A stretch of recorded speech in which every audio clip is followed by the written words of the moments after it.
Okay, good morning and good afternoon. I am Bob Mortlock, and welcome to the Acquisition Research Program workshop on shipbuilding. And we're going to do a case study today. If you're not in the right place, that's what we're going to be doing. So welcome to be joining us. Today we'll focus on shipbuilding, and in particular, we have a case study. And it's the OPC for the U.S. Coast Guard, and it offers us some good lessons learned that we can incorporate into our other programs, and we'll talk about that. So the game plan for today is we'll start off and we'll discuss general shipbuilding for about, I don't know, we'll see how it goes for about an hour. Then we'll introduce the case, and then you'll have some, the case has already been shared with you, but we'll have some self-study time where you can think about the questions in the case, and we'll get together and we'll discuss the questions in the case. And so it won't go any more than 3 hours. And if you need breaks along the way, just take your breaks along the way, and we'll have that about a midway. We will have a pretty lengthy break where you can specifically think about the questions that are proposed in the case study. We always have learning objectives. Here are our learning objectives, and we'll review these again later. But the reason I like to do case studies is that these learning objectives, critical thinking, stakeholder engagement, decision making, strategic leadership, and I'll add in there resource management, are universal. And it doesn't matter if we're talking about shipbuilding or combat uniforms or an aircraft, the acquisition, development, procurement, contracting, and acquisition of those major defense capability systems. These major learning objectives are universal, and anytime we can work on these as individuals, as groups, it's a good thing. And so that's why this is what we want to get out of there. If you get one little tidbit that'll help you be a better leader, better member of an IPT, to help deliver capability to our warfighters at the speed of relevance, then I think that I measure that as a success today. A little bit about me, just so that you understand where I'm coming from, and introduce myself. There's my clan, Mortlock. Becky and I have 3 boys. They're all grown and out of the house now, so we're empty nesters. I did grow up in Philadelphia, so you can. I'm 57 years old, and I have my 1 Super Bowl, so I guess I can say I'm okay now. But it has been rough. It has been a rough 57 years being a Philadelphia sports fan. Went through ROTC. I'm Army. Did some graduate work and stuff. I'm a chemical engineer by training. I then entered the Army as a chemical officer. 2 of the boys were born in Germany, as I was a smoke platoon leader there as a chemical officer. Went back and taught at West Point for a few years, chemistry. Did the normal stuff that an Army soldier does, and the normal schooling throughout my career. The reason I'm talking to you all today is, for the last, I guess, 17 years in the Army, I was an acquisition officer, and there's the Alpha and Omega Acquisition Corps. And I got the privilege to work in a lot of different PEOs, which was, again, an honor, and gave me a lot of diversity, a lot of different perspectives on the acquisition system. Started off with JPO Chem Biodefense, working standoff detection systems that are still trying to be fielded today. Then worked in JPO Tactical Missiles on a Joint Common Missile Program, and remnants of that are going out today.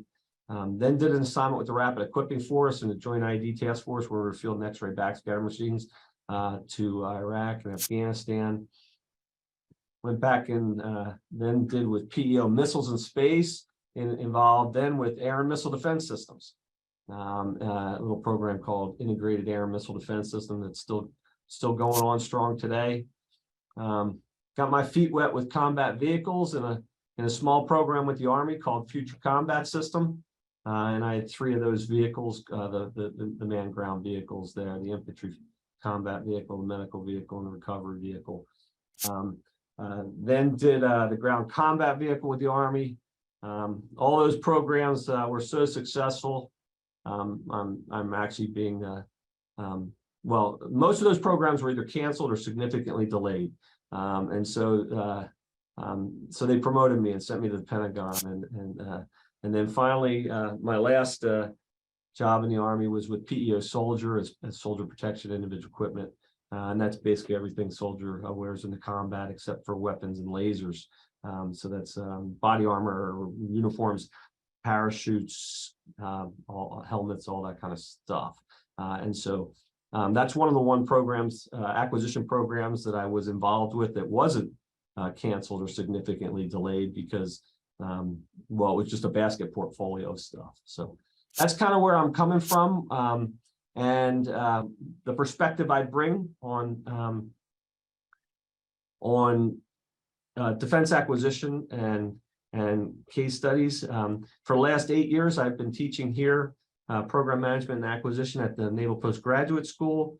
I'm the principal investigator of the acquisition research program. And my passion really is our case studies, acquisition case studies.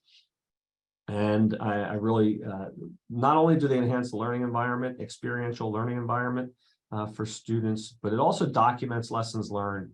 And I found that at least throughout my career, I was real bad at documenting lessons learned. I was always putting out fires as a program manager. And looking back, you know, we could have learned a lot more from the programs that were prior because the same things end up coming up.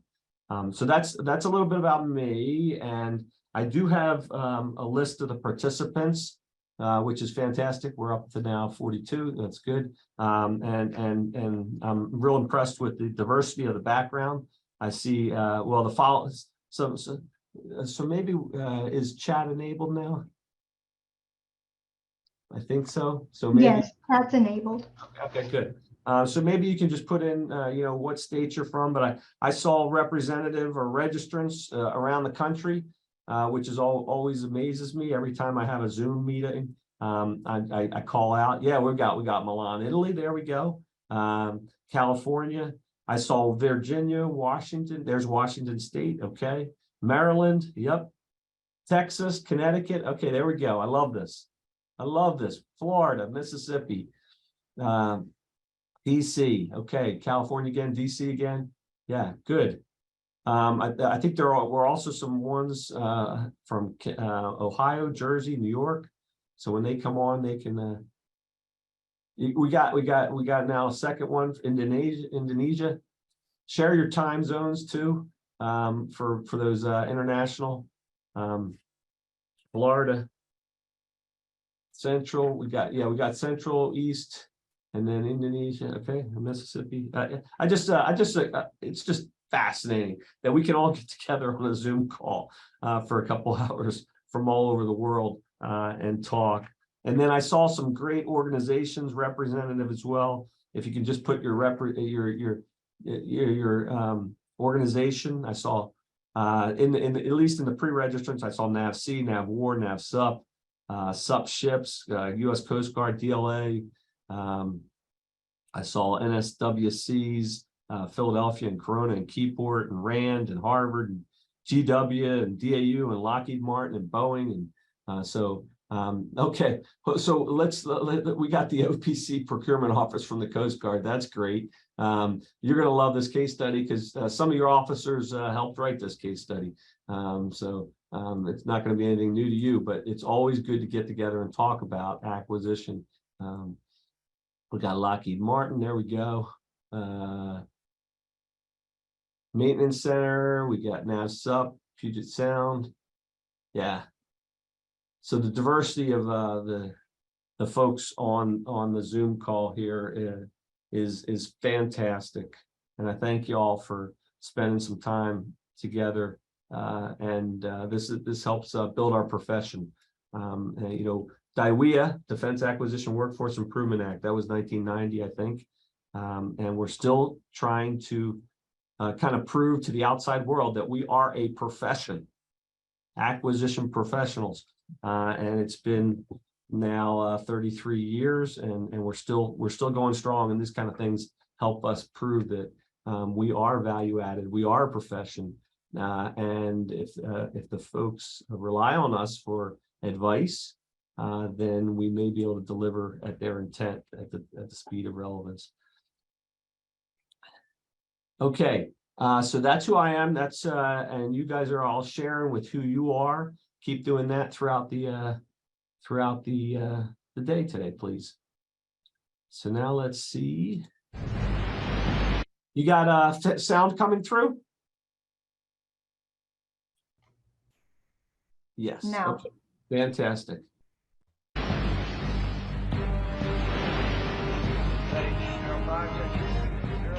Again, this is the USS Montana requesting that you immediately divert your course 15 degrees to the north to avoid a collision. Over. Please divert your course 15 degrees to the south to avoid collision. This is Captain Hancock. You will divert your course. Over. Negative, Captain. I'm not moving anything.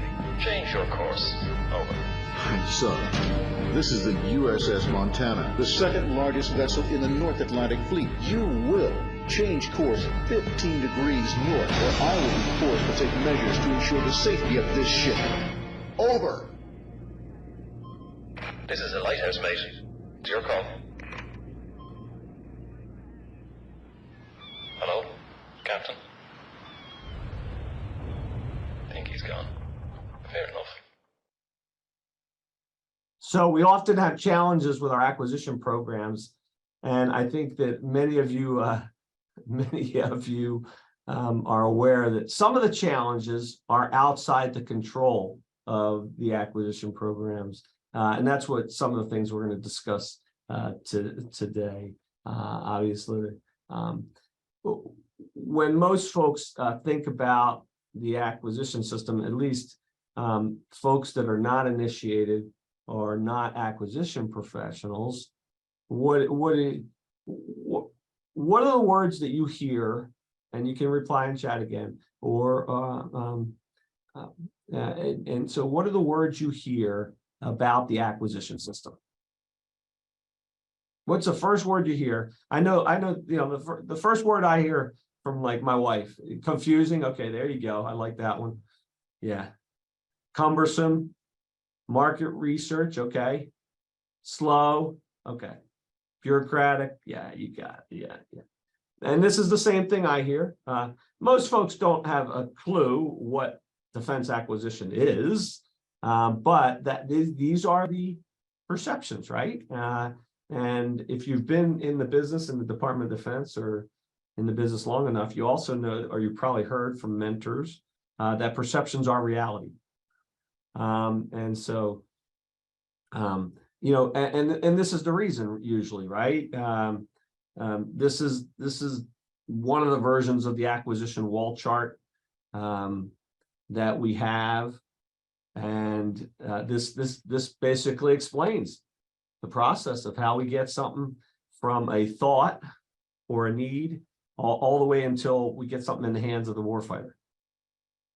And of course, if you present it like this, the reactions that you all see from each other there, or from other folks, would be this. You know, if you really look at this and you study it, it's not that confusing or slow, but it certainly appears it, right? Up here we're talking requirements, in the middle we're talking management, and down here we're talking resourcing, and generally if you have to do something that you just have a piece of paper, a thought, then you do have to mature technologies and integrate and test and do every single probably step in this process to get over here to where something gets in the hands of the warfighter. But as we all know, the system is not linear. A lot of times I'll emphasize, at least with my students, that it's good to fun, and it's fun to poke holes at this, but really what we're doing is we're trying to learn this process so so that we can navigate through this process very quickly if we have to. And the system is actually very responsive if we know it well enough. Now, if we don't know it well enough, it can be confusing and get us tripped up. And usually what we see is some sort of program management office in the middle of trying to integrate all these things. And the program management office, I will take a PM perspective on things. Obviously, that's my perspective, but also because the PM is usually the integrator, or the orchestrator of the other functional areas like contracting, financial management and cost estimating, engineering and technical management, test and evaluation, or life cycle logistics. So the PM is usually integrating those things, and all of them are important to get that capability out. But usually there's so much to be integrated that the PM finds themselves, just putting out fires and not doing maybe the long range planning needed. There is a way to simplify it, and this is kind of the lens with which I will recommend that you at least use to analyze when we get to the case study today. The lens with which I recommend you analyze the case study.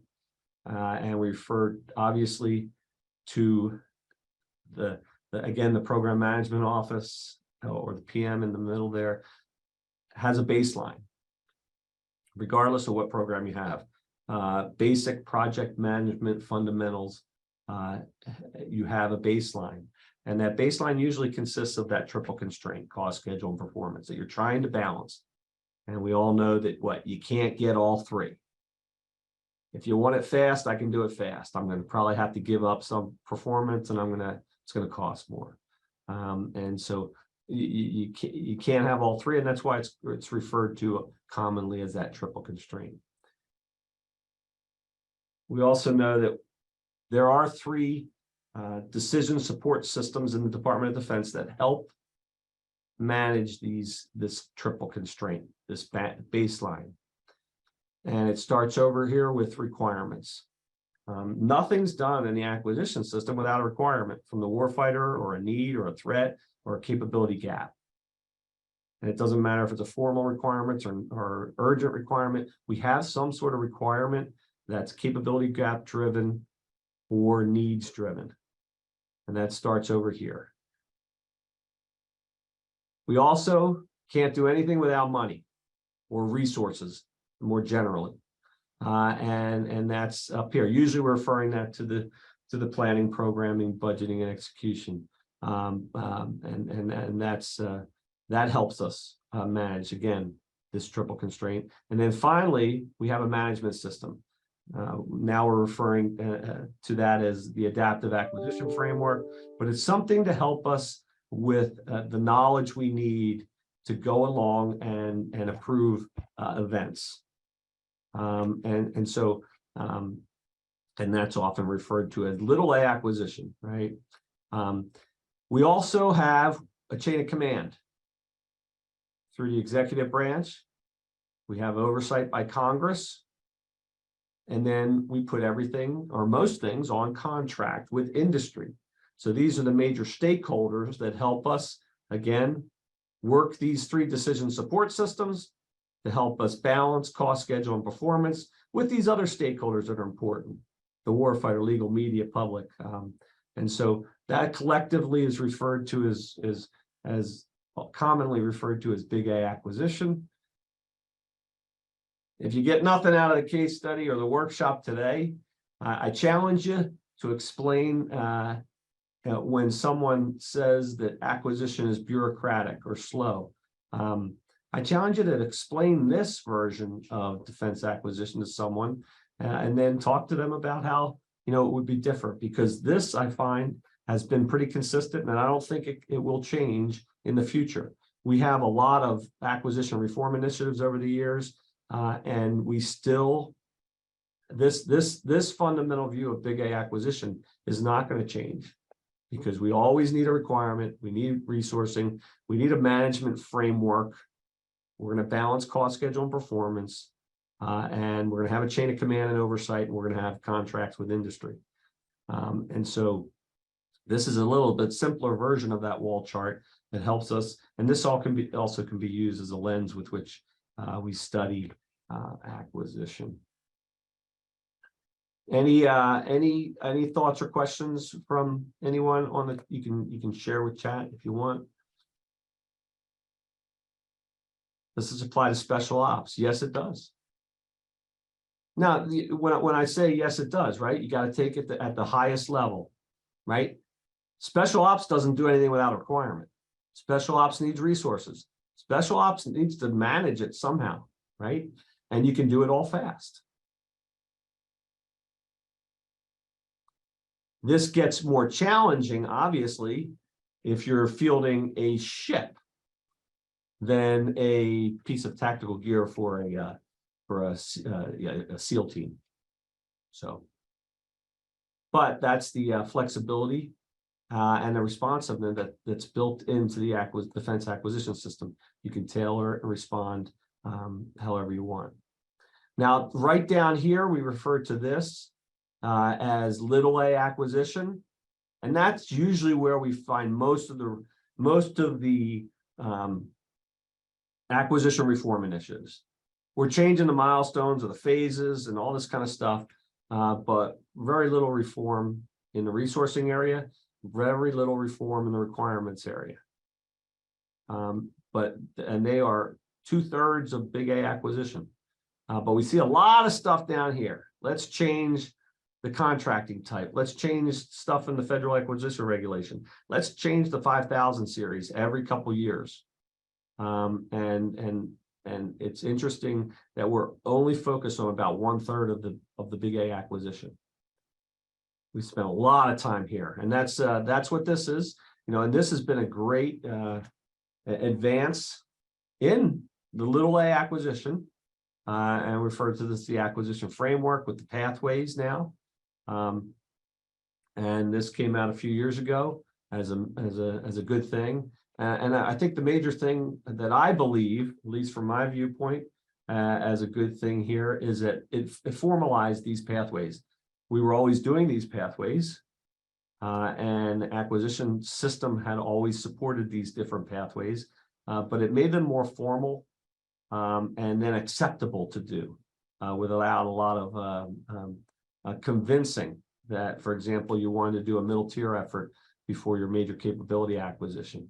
And it used to be called, these were advanced technology demonstrations or ACTDs, and now formally doing these pathways, I think, is a step in the right direction. I think it is a little bit misleading because it makes it appear that you go down a singular pathway. And for complex systems, for a very easy acquisition system, you might be able to go through a single pathway. But for most complex defense acquisition programs, you're going down multiple pathways at the same time. And I think so that's a little bit misleading. That's okay though, because I think the benefits of putting the pathways out there far outweigh that perception.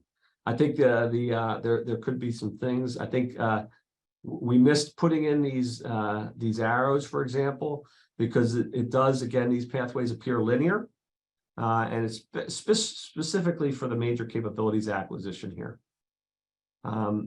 It is anything but linear, and that's the very point of having a material development decision here, where you decide where to enter the acquisition framework. So you could, based on technology maturity and urgency and resources, you can go right from your material development decision to milestone C and start producing it if you can.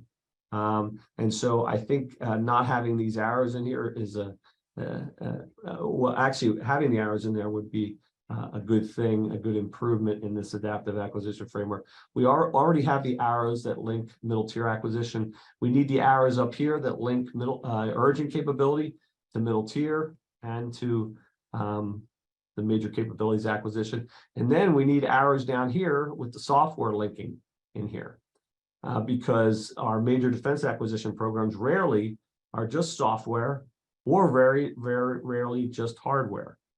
And so what's the link here? We need to show the linkages because we're doing this software acquisition usually within these iterations here. And so, but this is a good advance forward. Again, this is right here, adaptive acquisition framework. We still have resourcing and requirements generation, the other 2/3 of the pie. But this system is very flexible, tailorable, and responsive if you know it well. And that's where we go back to both the wonderful training from the Defense Acquisition University or the educational opportunities that are out there as well. So the more, and then the third leg of that is just experience, relying on the experience of our acquisition professionals. So if you're well trained, well educated, and experienced, we can navigate this stuff if we're relying on for our expertise.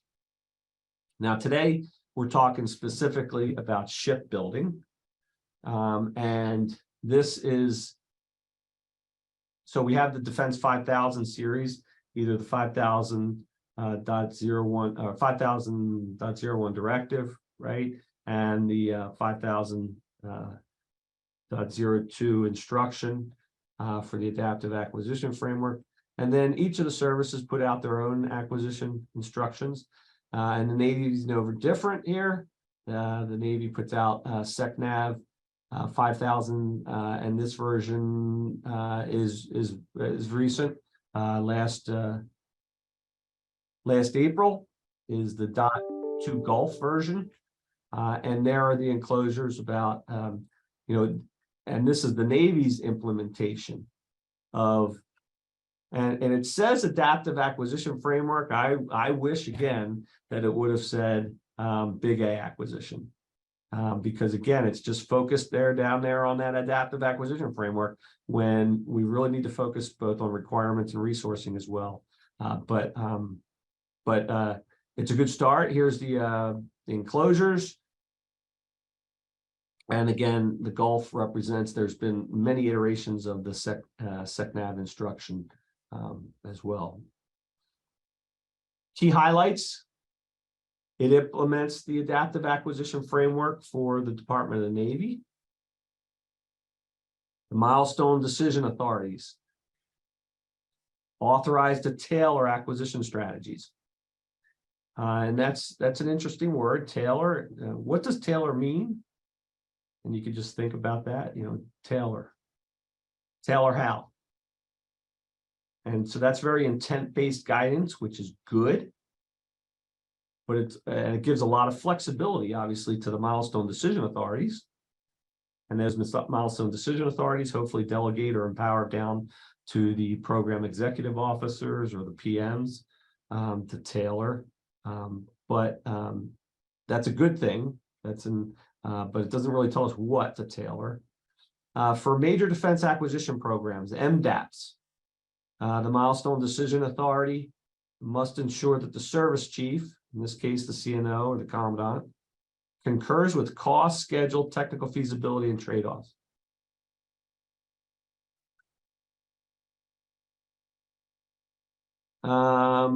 Kristen is saying you can't see anything on the screen. Am I projecting? I can see your screen. Okay, all right. Okay, thank you. I'm not sure.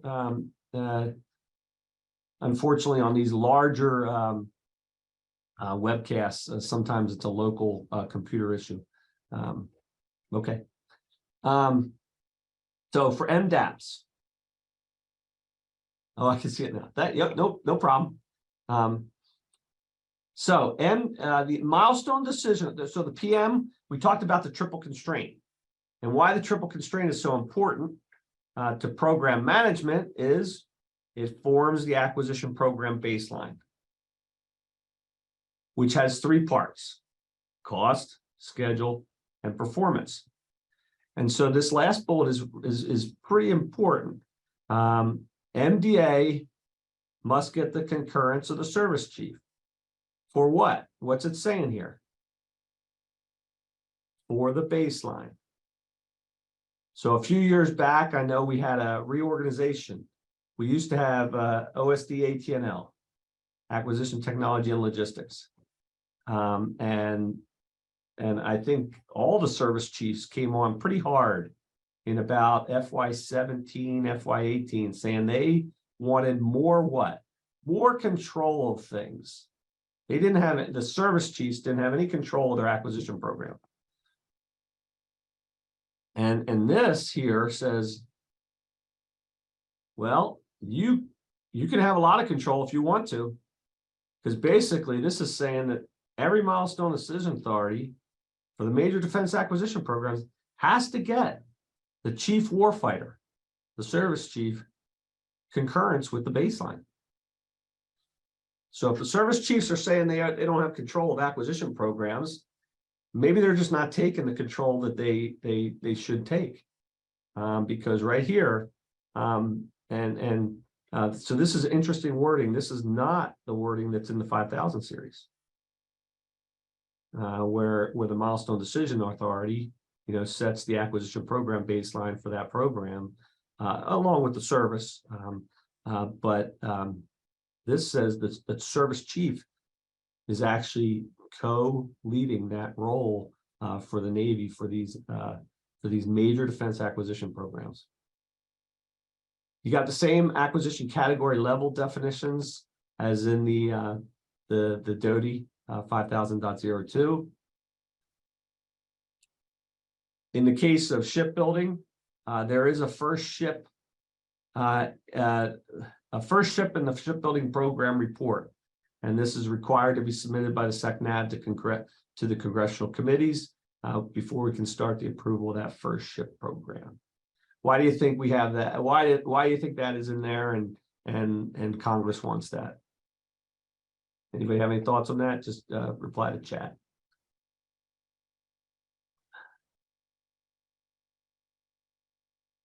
All right, we're talking about big money here, and so before the Congress and the Navy starts on the shipbuilding program, let's make sure everyone's on the same sheet of music.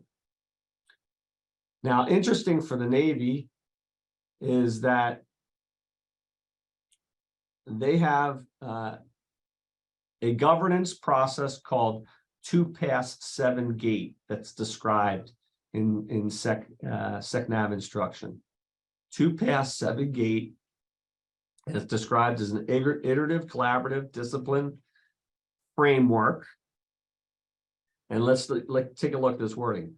For requirements, resources, and acquisition.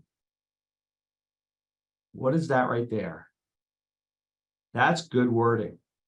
That's big A acquisition. Iterative, collaborative, discipline framework for integrating your requirements, your resources, and acquisition to make sound decisions at key points. That shows an understanding of big A acquisition and the baseline, and also shows that importance of an IPT, an integrated product team at the service level, getting together and making wise decisions. And that's where the ASNRDA and the service, either the CNO or the Commandant of the Marine Corps, come together in that collaborative, unless it's LCS. Now, we're not doing a case study on LCS today, but that's a good point. And here is that 2-pass-7 gate review, and let's take a look at that for a second. And you're probably familiar with this, hopefully you are, but let's kind of look at it, and is it really different than anything else we're doing? And so here are the 5 phases of the of a major capabilities acquisition program. Field solution analysis. They didn't update tech development, but it is tech development. And in the other process, we call it tech maturation, risk reduction. EMD, engineering, manufacturing, development, production, deployment, O&S. So there's the 5 phases. We have our 3 milestones, A, B, and C. And then the Navy adds all this other stuff. What's the 2-pass? Well, it looks like the first pass is right at milestone A. And then the second pass is after milestone A. So this is more in the area of your solution analysis, requirements generation, and then you're forming a program of record. In the most situations, we form the program of record at milestone B. But so you form the program of record and you refer to it acquisition. So requirements is the first pass, acquisition is the second pass. What about these 7 gates? What are these? Well, we got, here is kind of the warfighter, and here is the acquisition. And so these gates are led by different folks. And it looks like, okay, the warfighter is more involved in the gates as we're doing requirements, the initial capabilities documents, the analysis of alternatives, your concept of operations. And then as you get past your milestone B and you're starting to develop technologies, then the lead for the gate switches over to the acquisition, because now you're doing more requirements or you're doing more specification and getting into the design, releasing an RFP, doing an initial baseline review, and going into the, so I think the gates make sense, and the leads for the gates make sense.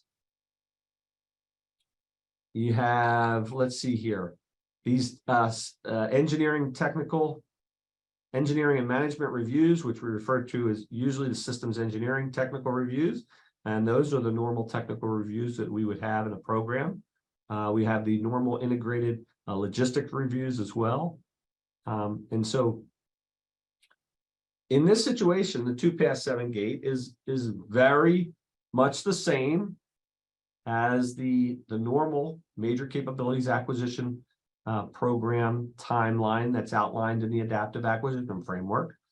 And probably for historical reasons, the Navy likes to refer to this terminology of 2-pass-7 gate.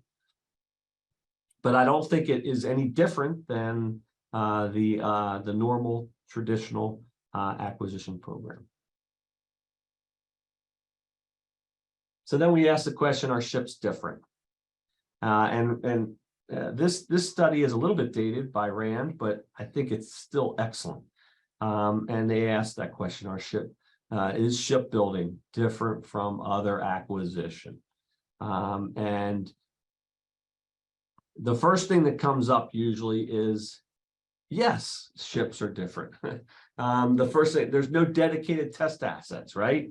And this comes up, every asset, meaning every ship that you build, eventually goes into the fleet, enters the service. There's other differences that are highlighted. The length of time just to do the development and the construction of a ship is long. There's political and industrial based concerns. You're doing both design and build concurrently. In the normal programs, you mature the technology and then you integrate mature technologies.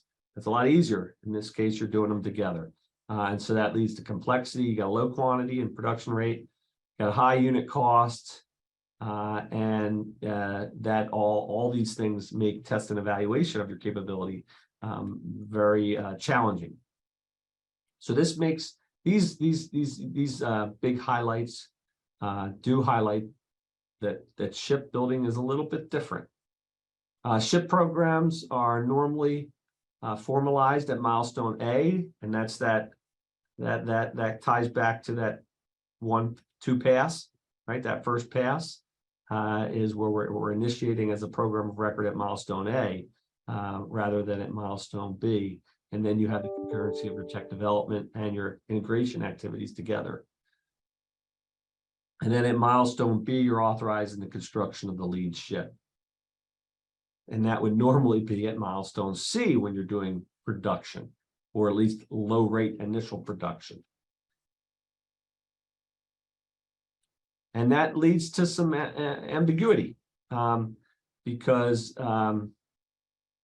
if you're beginning your production of your ship here at milestone B, what does milestone C even mean? And there's different definitions. Some say that the follow-on ships, but it leads to ambiguity, and ambiguity is not good or it is good, depending on your viewpoint, right? You can use it either to your advantage or your disadvantage, depending on what you want to do. So there is some difference then between the 5,000 regulations and the Navy instruction, which is again not good. The instruction states that milestone C authorized lead ship and long lead for follow-on ships, and the Navy instruction is a little bit different. And again, this difference maybe is not a good or a bad thing. I don't think ambiguity is in general a good thing, but it does lead for some flexibility, which sometimes is important in our complex defense acquisition system.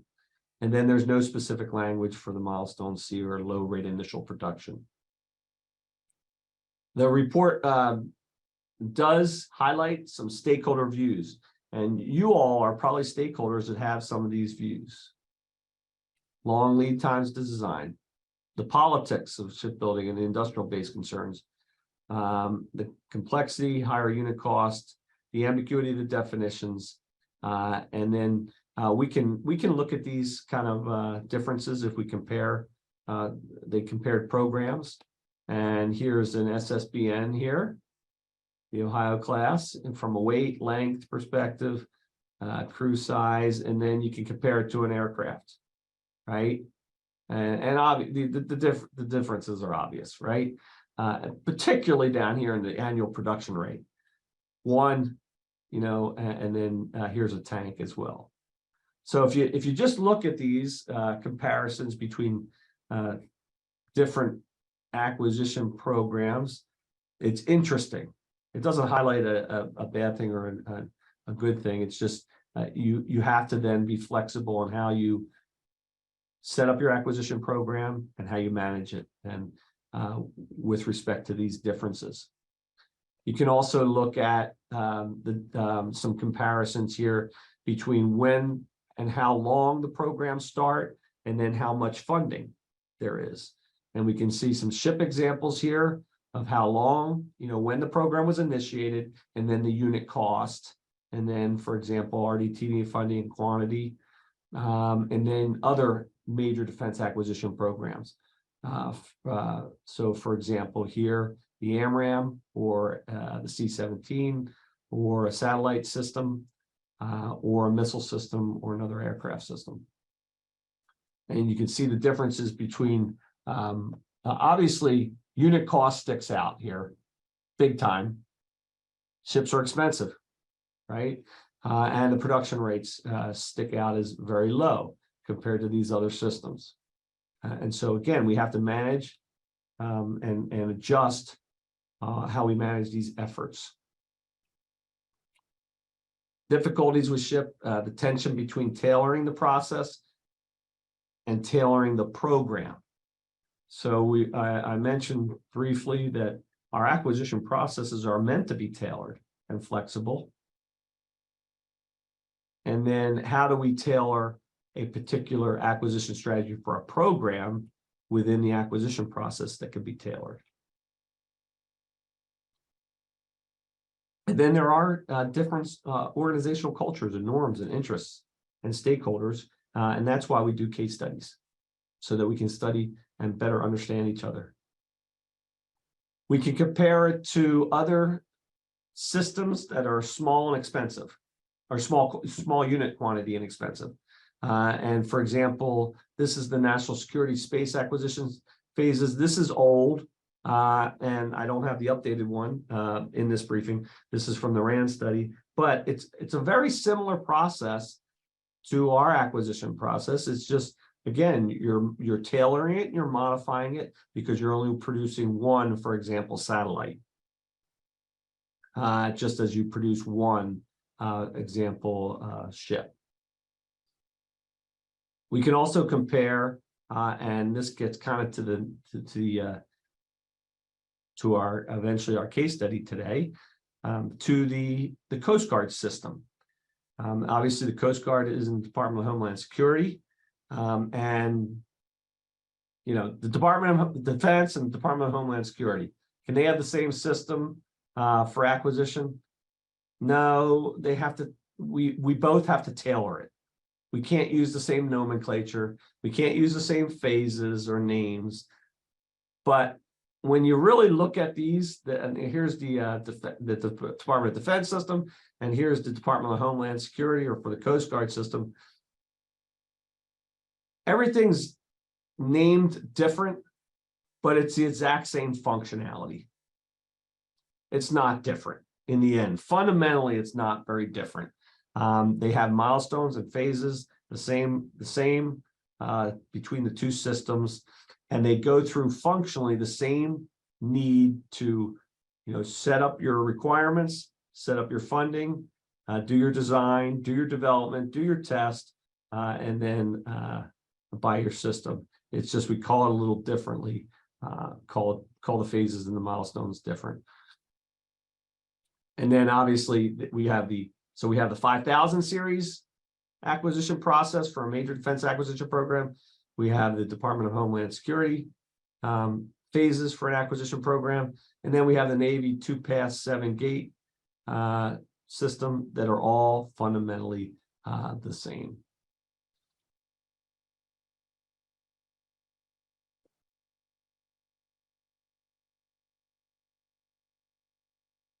Make sure you're getting some sound here. Someone give thumbs up. These 40,000-pound underwater bombs are just another test before the U.S. Navy's largest and most expensive aircraft carrier is declared combat ready. Thank you. The USS Gerald R. Ford is the first in a new class of carriers with more firepower and a smaller crew. The previous class began service in 1975. The Ford was designed to save billions over a 50-year lifespan. Still, the Ford was double the cost of the last carrier built, and it's been plagued with unexpected costs and delays. Just unclogging the toilets can cost $400,000. We went aboard the USS Ford to find out why America's most advanced aircraft carrier still can't be deployed nearly 2 decades after plans to build it began.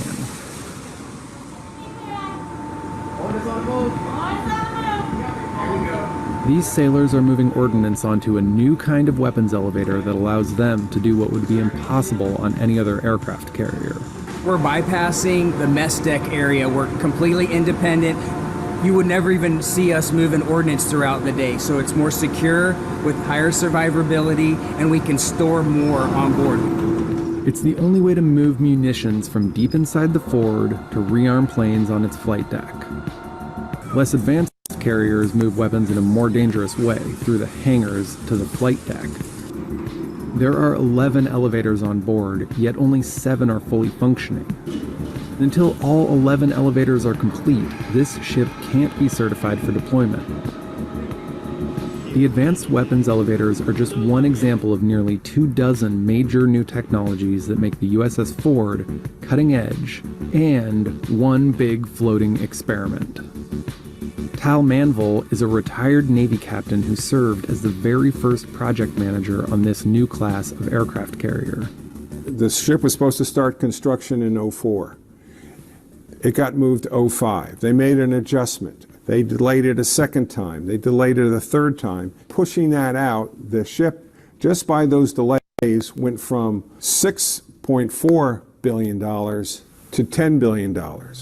The Ford is the first of 4 new carriers already in different stages of design and build. The Navy plans to replace the entire supercarrier fleet with Fords.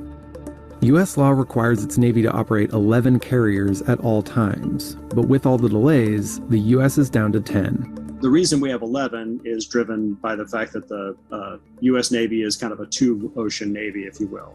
Of the 22 aircraft carriers in the world, half are American, while China, Italy, and the UK have just 2 each. This carrier class, if we build 10 or 11 or 12, could go easily into the 22nd century. More than 5,000 shipbuilders worked an estimated 49 million hours to build the Ford. That's 7 times the hours logged building the Empire State Building. Admiral Mike Gilday, the chief of naval operations, said it was a mistake to introduce more than maybe 1 or 2 technologies on any complex platform at a time. Admiral Gilday is right. What you want to do is only do 1 or 2 new technologies on a new ship. And here's the reason why. Ships are the only weapon that the prototype, the first of the class, goes to war on. The ship was christened in 2013. The Navy accepted delivery of the ship in 2017 without everything working as a way to stay under that year's budget requirements. 4 years later, the carrier's systems and technology are still being tested, and it won't be ready for deployment until 2022. So it can go to sea, pilots can take off and land, but the problems are still being ironed out before it's ready to go to war. It's pretty clear that putting this many new technologies onto one ship was a mistake from a program management perspective, because it did cause the program to be delayed. The delays and tests and fixes are so costly that every new piece of technology is over budget. Two of the technologies that set the Ford apart from every other carrier are the aircraft takeoff and landing systems. Some of those are very large, not incremental changes, but I would say revolutionary changes in terms of the electromagnetic aircraft launch system. Other carriers use steam-driven catapults to propel their jets off the deck. But the Ford uses electromagnetic linear induction motors, similar to a high-speed maglev train or roller coaster. Just research and design on the electromagnetic aircraft launch system cost over $1 billion. Installing it on the USS Ford cost more than twice what it was supposed to. The steam catapult system had thousands of moving parts. There are less than 100 moving parts on an electromagnetic catapult, so that was a big improvement. Fewer moving parts means fewer sailors to operate and maintain. The smaller crew and new technologies were projected to save $4 billion over its 50-year run, compared to the previous class of aircraft carriers. The new system causes less stress on the planes, so they last longer, and more types of aircraft can use it, including ones that are still being designed. Landing and takeoff are easier on pilots too, since a computer does the work. The pilot turns over control to the computer. It autopilots the airplane down to the carrier deck, and then when it hits that advanced arresting gear, it just smoothly brings it to a stop. So it's a dramatically different experience for the pilot. It's much safer, and then it's also going to make the airplane last longer. The Ford's computerized systems allow both lighter and heavier planes to take off and land, something that limited older carriers. The Ford's combination of new technologies means that a wider variety of aircraft can land on it. It's smoother arrestments for aircraft. That is our goal here on board for future of naval aviation, flying drones and F-35s. Oddly enough, the new launch system can't handle the newest fighter plane, so the Ford will need a retrofit to handle the F-35 stealth fighter. The next Ford-class carrier is under construction in the shipyard, but it's already being modified for the F-35 at an added cost of $315 million. Many of the Ford's delays can be traced back to politics. 5 American presidents over 2 decades weighed in on the planning and building of the Ford. The Department of Defense made the aircraft carrier program far more expensive than it needed to be. And you can take that to the bank. So far, the true cost of building this warhorse is $13.3 billion, a number that's increased nearly every year since construction began. Even the most basic of onboard functions can be eye-wateringly expensive.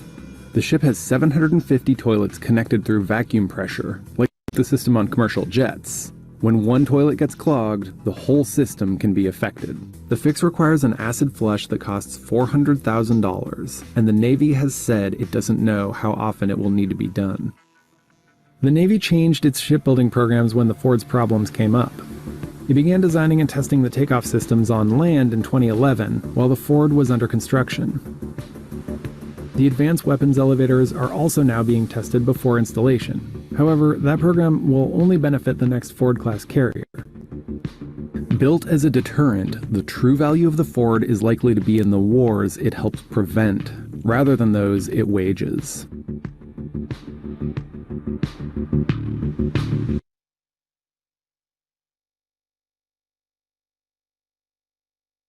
So, It's a good clip there. What were some major takeaways? Right, lessons learned. Obviously, I have some questions. Right, would it make sense, Dr. Ferrero? Would it make sense to do prototyping? Yeah, prototyping. I think the challenge, and I'm not an expert in this area, but the challenge is, what would you prototype? I think they are trying to prototype the individual technologies, like the elevators or the arrested landing gear, there's those two technologies, or the catapult launch system. So they're doing those prototyping efforts beforehand. And then what does a ship prototype really mean? And that's where I think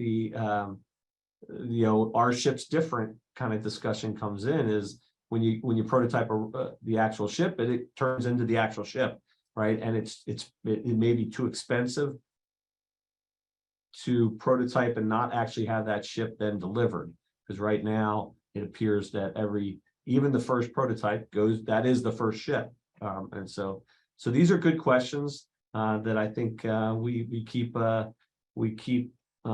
battling here. I think you heard a couple times, right? You shouldn't do more than the 1 PM, the first PM. He was kind of a curmudgeon, I think, a little bit, but because he kept referring to they. I think he meant the service, right? But they decided this, they decided that. He was the first PM, so. But he said, like, you shouldn't do more than 1 or 2 new technologies. And so the Ford there has dozens of new technologies. And if we're not doing more than 1 or 2 new technologies, are we really delivering the warfighter even anything close to what they want? Right? Or are we just doing upgrades to our old systems? And so obviously that sort of incremental development strategy where you take on just several of those is a major way to control our baseline, as we'll talk about in the case study. Here, as a follow-on here, we have some articles here. Congress takes aim at the Ford carrier program. The CNO promises to do better. So the CNO here promised the Congress that programs like the Ford and the Columbia are going to avoid the pitfalls of programs in the past. And let's see here. Let's see some of the quotes I think that are interesting, because as acquisition professionals, we read these and we're like, So the Ford was awarded to a sole source contractor. Well, yeah, you're not having competition for the Ford, right? You're not having 2 people build Fords and then we can't afford it, right? So it's, I'm not sure what that means by a sole source contractor, but to incorporate immature technologies with next to no testing that had never been integrated on a ship. And he new radar, new arrested landing, new weapons elevators. Interesting quote, right? I think that's the senator's view, that we've never tested a weapons elevator. Come on. And then despite the promise from the Secretary of the Navy that I love these too. Don't ever draw lines in the sands, right? I'm going to fix this system or you can fire me. Well, usually we see that the system is not fixed because there are so many things outside the control but no one gets fired either. But he's going to fire me unless we make progress on the elevators. And the Secretary never says that. Well, the Secretary of the Navy isn't the program manager for the elevator program here. And just saying that you do better is not going to help the situation. We had 23 technologies, right? We just saw in the video that was recommended you just do 1 or 2 new technologies. Well, the Ford had 23 technologies. And most of them were handled okay. And the CNO here comes down here at the bottom and says, it's the elevators, I think, that's the remaining hurdle. And I just think it's fascinating, right? Of all these new technologies for the Ford, we're talking about the weapons elevators. If you take the elevator technology independent of an aircraft carrier, can we do elevators in general? I think the answer is yes. But can we do an elevator inside of an aircraft carrier, inside of a ship? And that's the real challenge. It's the integration risk, not the individual technology. Elevator technology is pretty darn mature, but the integration of that technology into a ship, that's where our risk comes in. And so the acquisition of ships, I think what I'm trying to highlight is different, but then I can ask the question, but is it really different? Is it more complex than a satellite or military construction? The acquisition regulations and the Navy regulations emphasize program tailoring and flexibility, and that's still very important to ships, even with the differences with the shipbuilding that we highlighted for the last hour. And that points to the importance of trying to capitalize on that incremental development strategy. Focus on the integration of mature technology so that you can limit your risk, and then make sure that your architecture is open and modular, so that when the other technologies do become mature enough to be integrated, then you're only focused on the integration risk. And so at this point, so that's kind of just a preview to what we're going to be talking about and our case study. Let's see here. Any questions or anything that I can address? It's kind of hard. With a webinar, I didn't realize, didn't think about it actually. Usually I thought that we'd be talking as well, or you'd be able to talk. So our communication is just through chat, which is fine.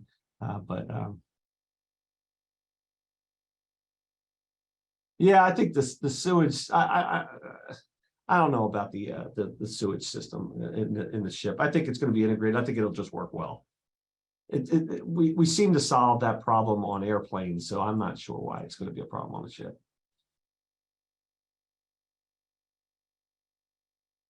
Yep, it's a good point there by Larry.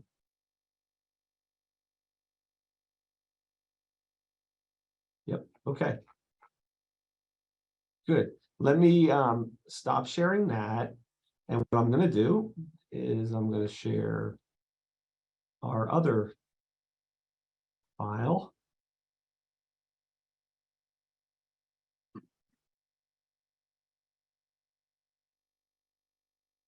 Okay. Do we see?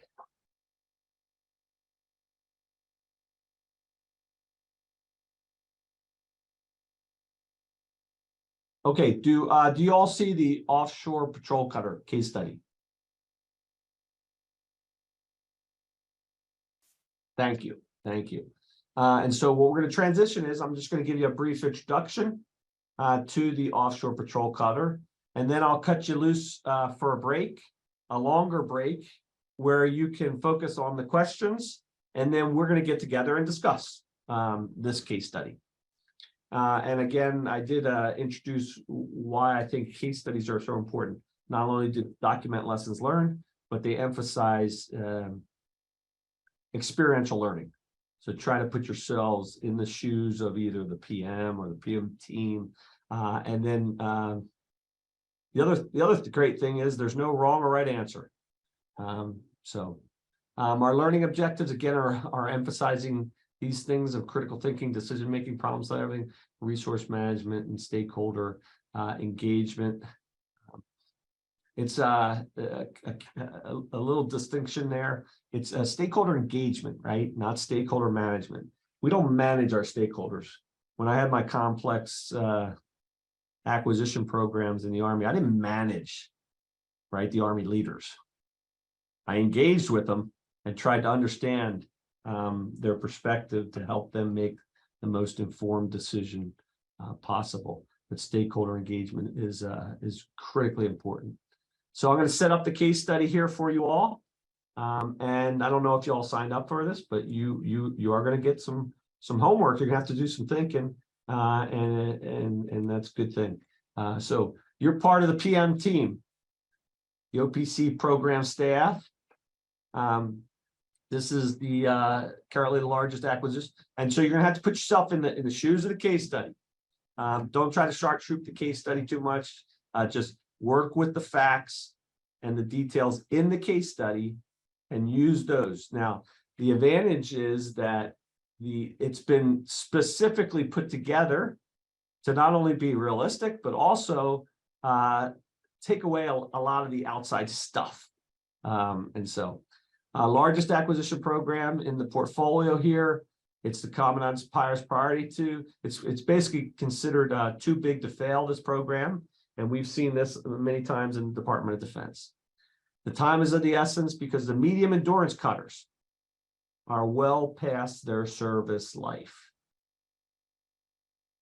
And this is kind of in the background. It's still, the Coast Guard is dealing with the embarrassment of a rather large effort called the Deepwater Program.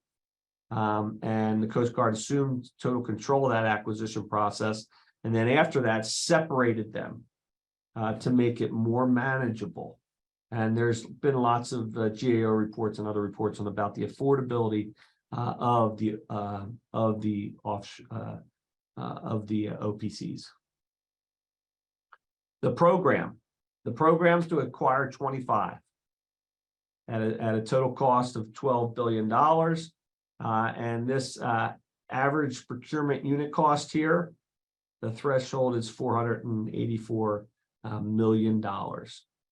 And it was recently rebaselined. The original estimate, when they originally formed the program, it was supposed to be an $8 billion program with an AUPC of 325. And so,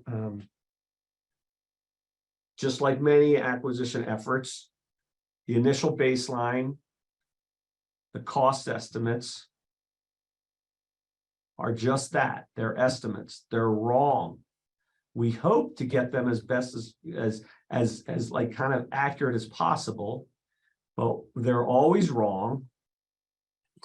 And we struggle with this balance between getting a program approved and setting up a realistic baseline from the start. And so this lesson learned here is, again, they did some work and they found out new knowledge, and then they can make a better baseline and better estimate. And it's usually the trend is the new estimate is larger. So they did rebaseline to $12 billion and $484 million. And all this information is in the case study, so you're going to have this. There is a history here with the Deepwater program that started back in the, excuse me, one moment.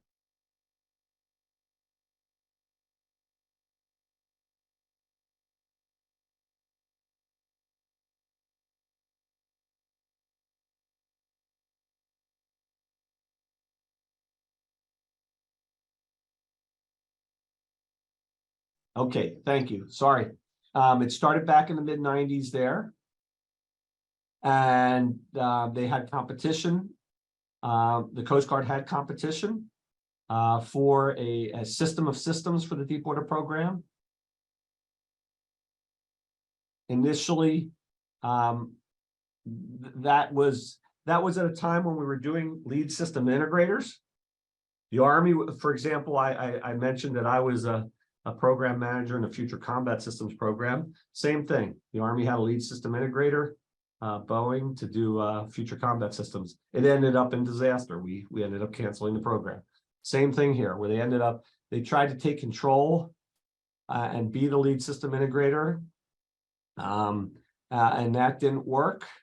And then eventually, in here, also complicating things were things like 9/11, the formation of the Department of Homeland Security, and then Coast Guard getting moved into there. But that really has nothing to do with the acquisition program, and maybe just add complications about doing business.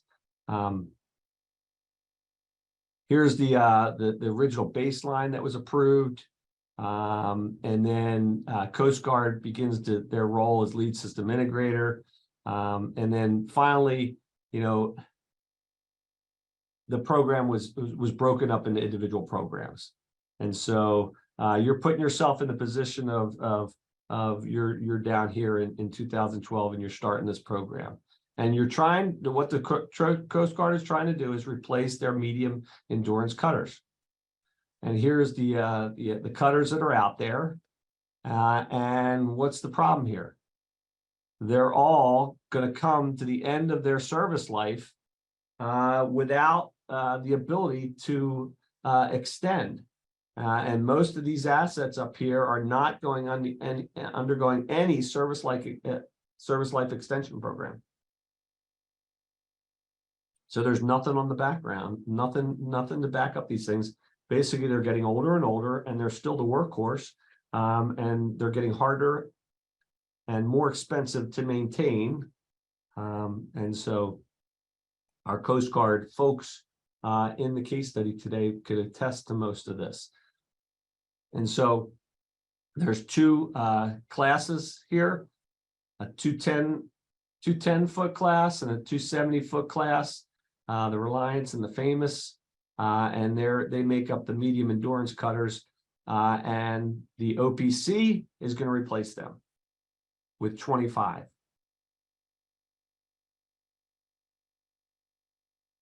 So what is your assignment? Well, you've all been given the case study in a PDF version, and we can also and so what you're going to do is you're going to go off. We're going to take a break, and also you're going to, during your break, read your case study, and I recommend you take notes. And the first question, as you're reading it, is I recommend you highlight the stakeholders. Who are the major stakeholders as you're reading the case?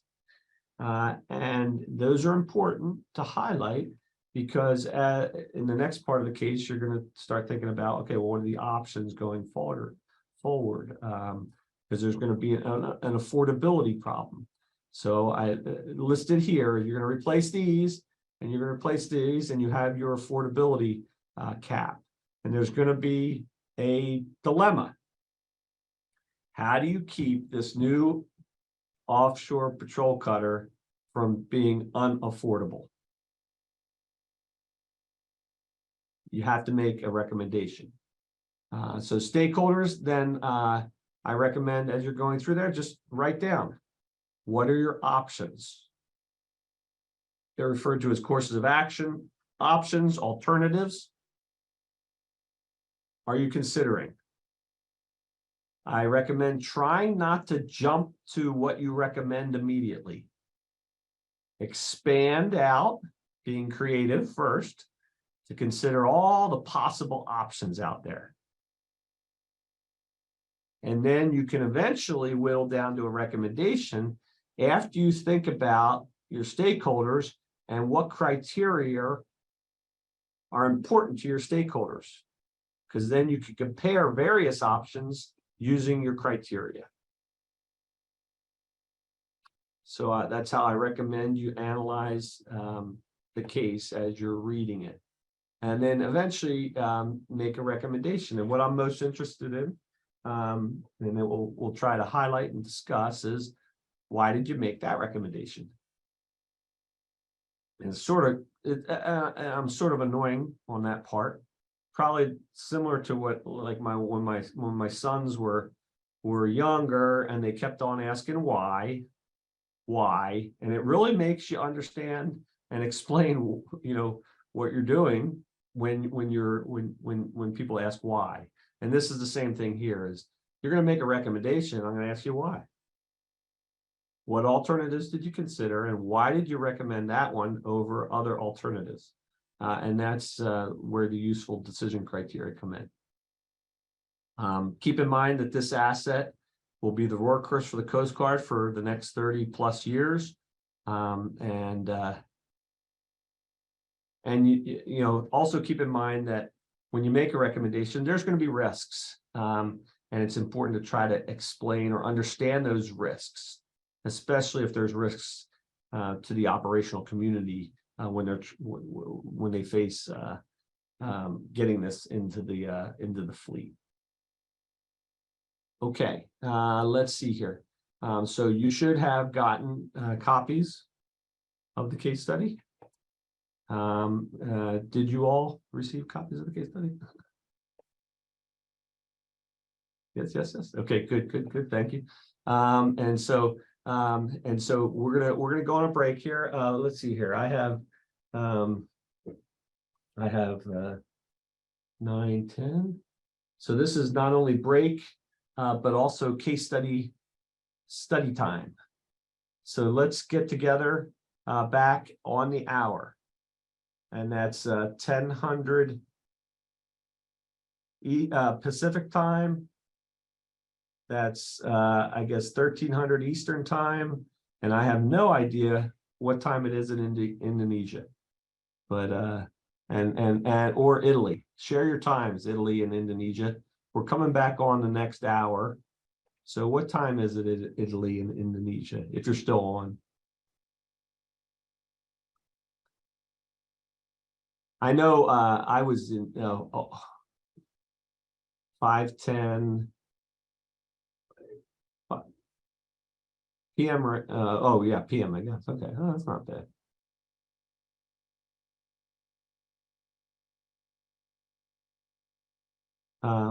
Please put deliverables in chat. I'm not sure what you mean, Larry. Your deliverables will just be there are no deliverables. Your deliverables are your own. Your recommendations are your deliverables.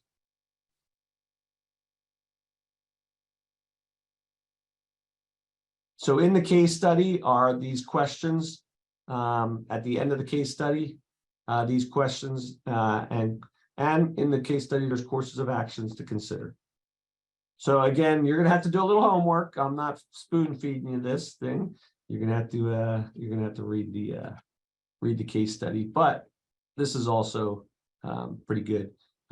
Courses of action and deliverables. So you have the case study sent over chat as well. Sorry, deliverables on page 30. Oh, okay. Yeah, so Larry's actually pointing out. So the deliverables are in the case study on page 13, and they're up on the board. And again, it's not really a deliverable, but it's things to focus our discussion so that when we get back together, you all will have some, you'll be able to compare what you thought about as, and it is on page 13, as Larry points out. Thanks, Larry. Okay, so let's get together again in it'll be about 35 minutes, and we'll specifically discuss what the Coast Guard should do, path forward, and think about it as you're a member of the program management team, and you're sitting there getting ready for an IPT meeting, and you're going to come in, you're going to say, this is what I recommend we consider. Okay, I will be available. Normally, for example, we would break out in little work subgroups, but that's not available on the webinar version of Zoom. So you're all going to individually do this. But I will be available here if you have any questions, either through chat or come on, through chat. I'll come back on if there's something that I can address or clarify for everyone. So please enjoy, and we'll see each other in a little over 30 minutes. Okay, friends and colleagues, we are back here in our webinar workshop, and we're ready to discuss the results or the case study for the Offshore Patrol Cutter for the U.S. Coast Guard. And I know you all were diligently studying your case study so that you can contribute. I know without having the audio, it's a little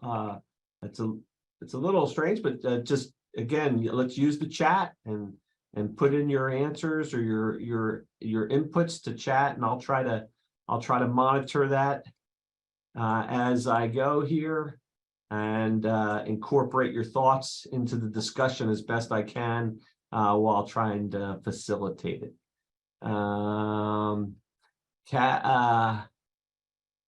Kashfia is saying can't hear. Am I transmitting? Please let me know. Okay. I can hear. Okay. So hopefully that's just a one thing. Audio. Recommend you test your speakers and test your speakers, I guess, not your mic, but your speakers. Sorry that you can't hear. Okay, so let's so I'll kind of facilitate the discussion, but again, please add your thoughts and comments as we're going through this.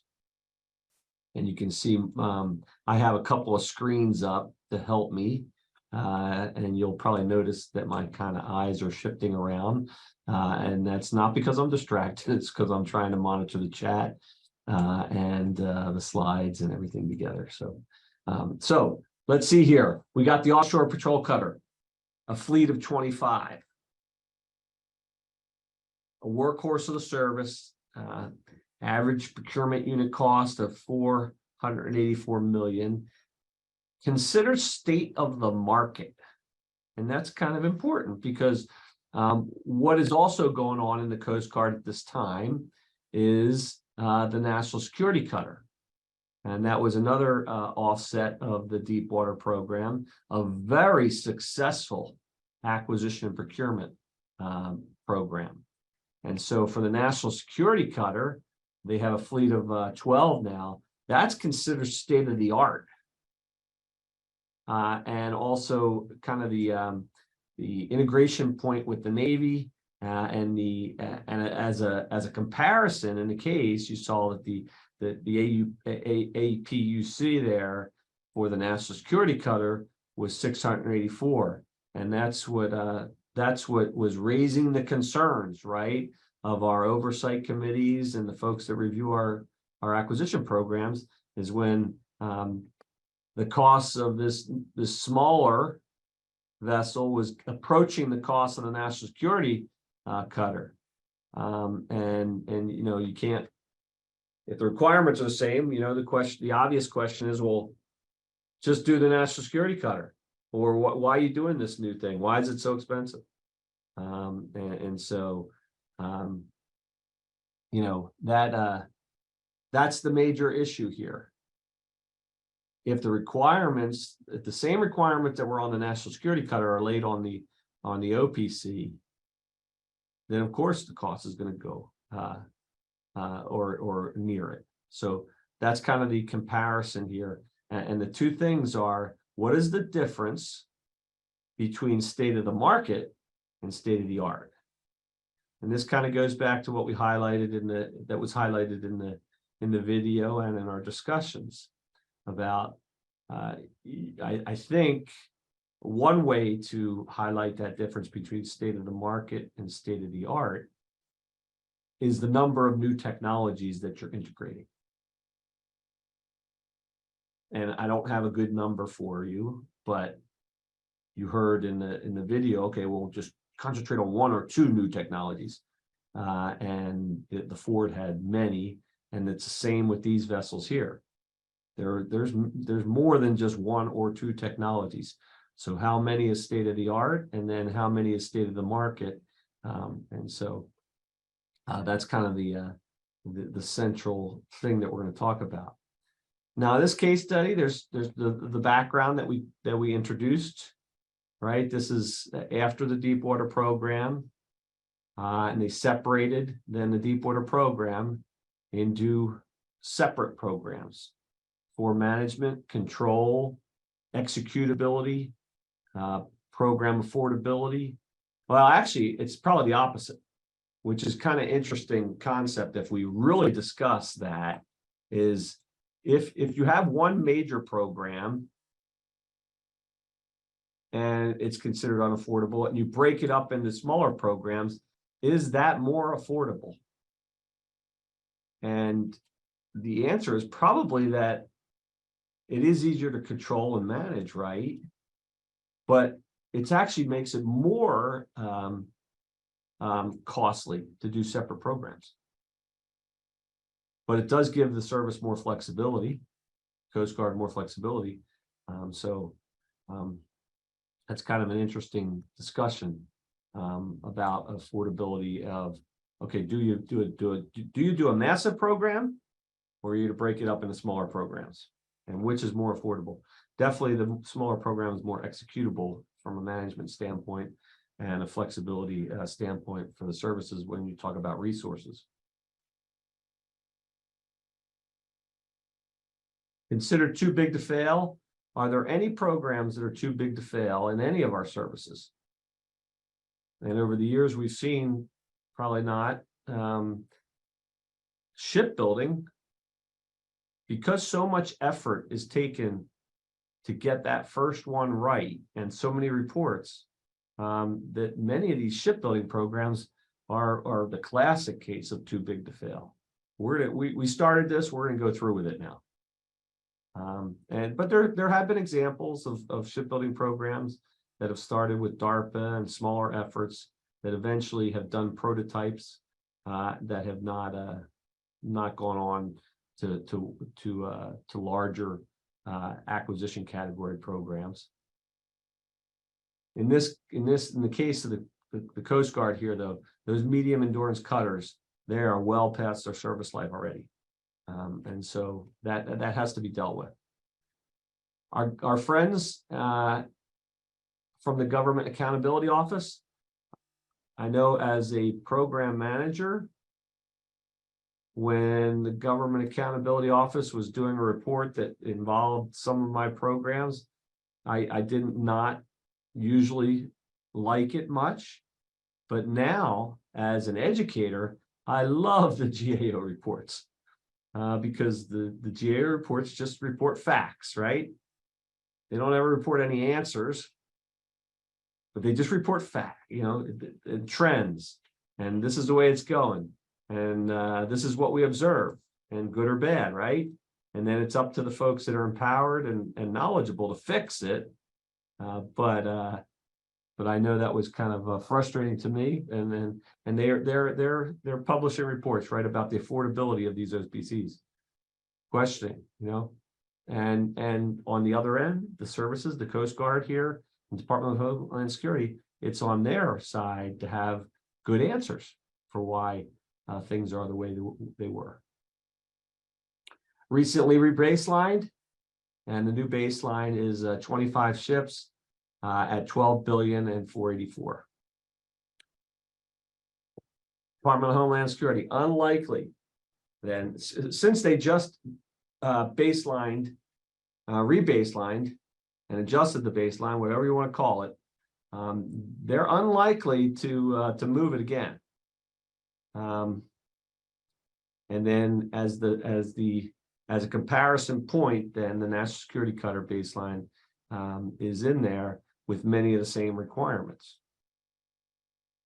So first, let's talk about stakeholders. Some of the stakeholders in this case, go ahead and put them in the chat, and we'll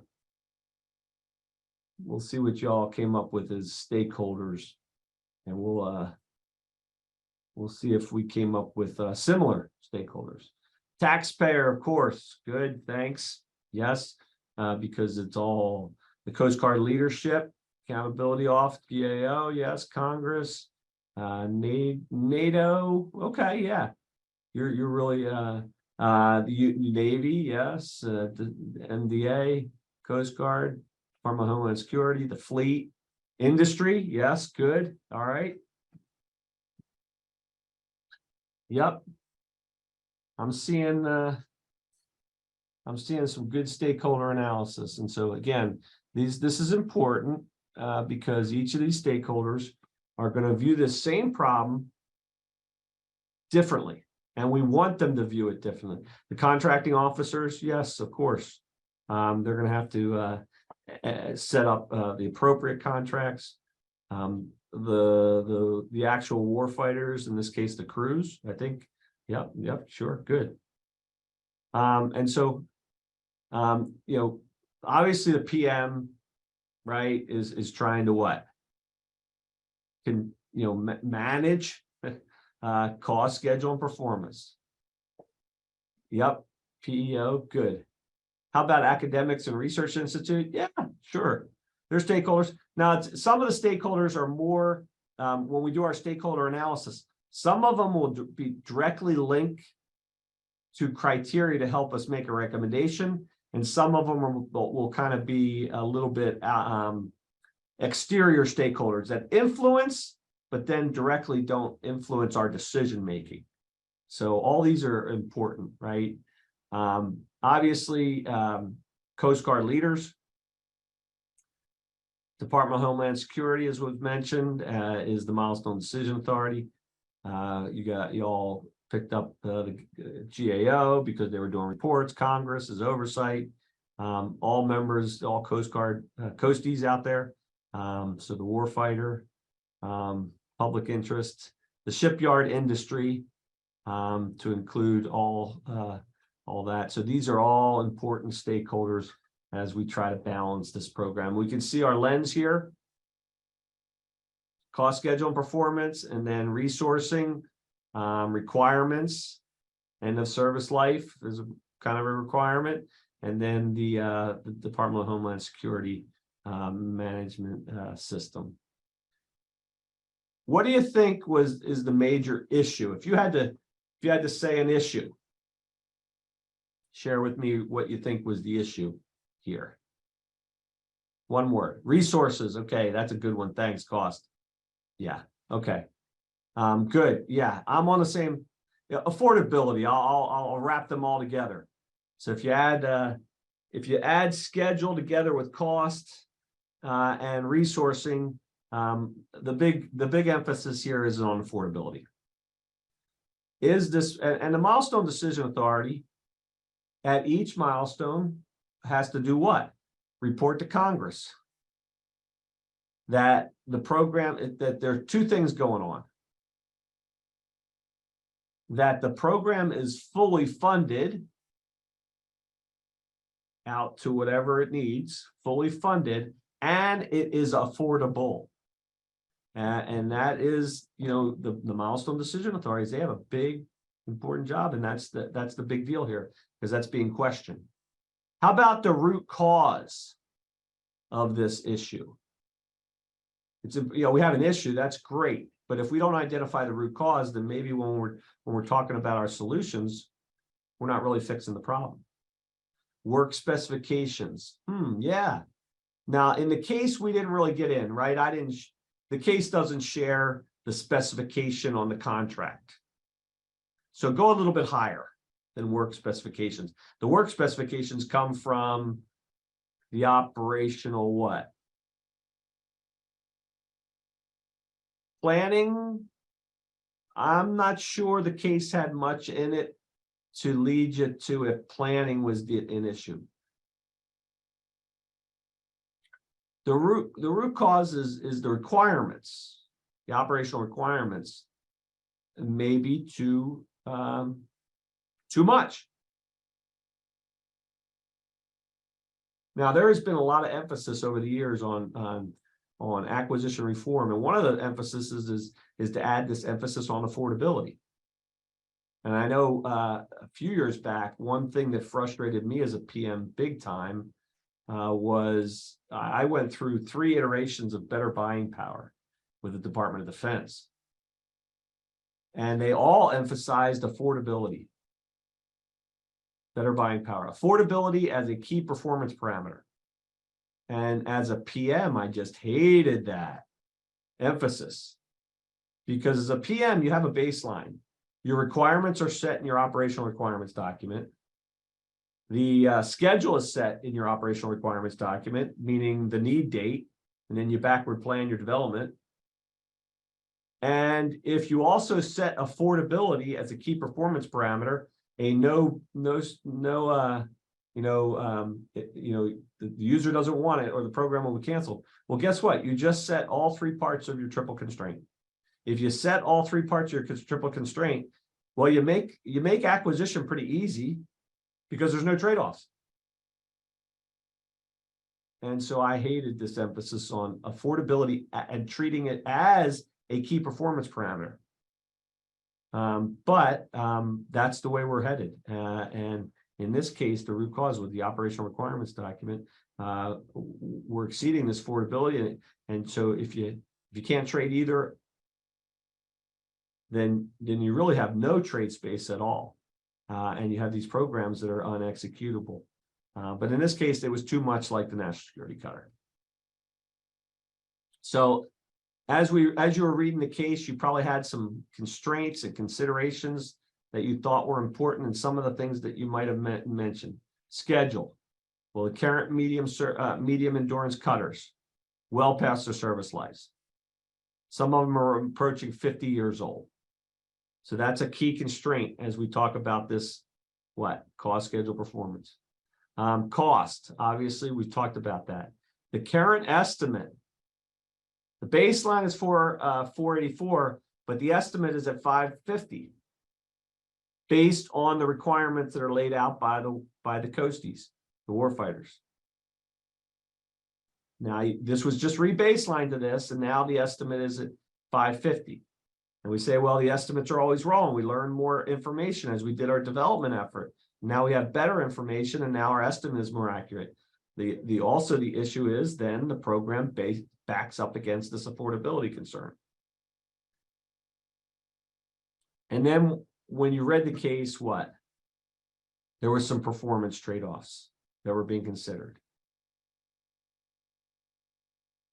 Range.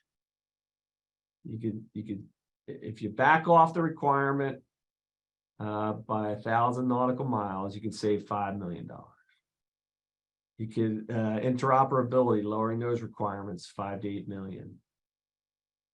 You could have some crew savings with ConOps. Seakeeping. Speed. Let's say save $8 million with reduced speed. Endurance, $1 million. The skiff, some security considerations, potential for 10 millions. In the aviation, supporting the aviation requirements, 10 million. UAVs, 5 million. Stern launch, 10 million. $15 million here per 10-foot, reducing this. And then multi-crewing, reduce the number of assets. Now, that's not really a procurement crane, but they have an acquisition objective of 25. So only by 24. When you so these are all the things that the PMO team is debating.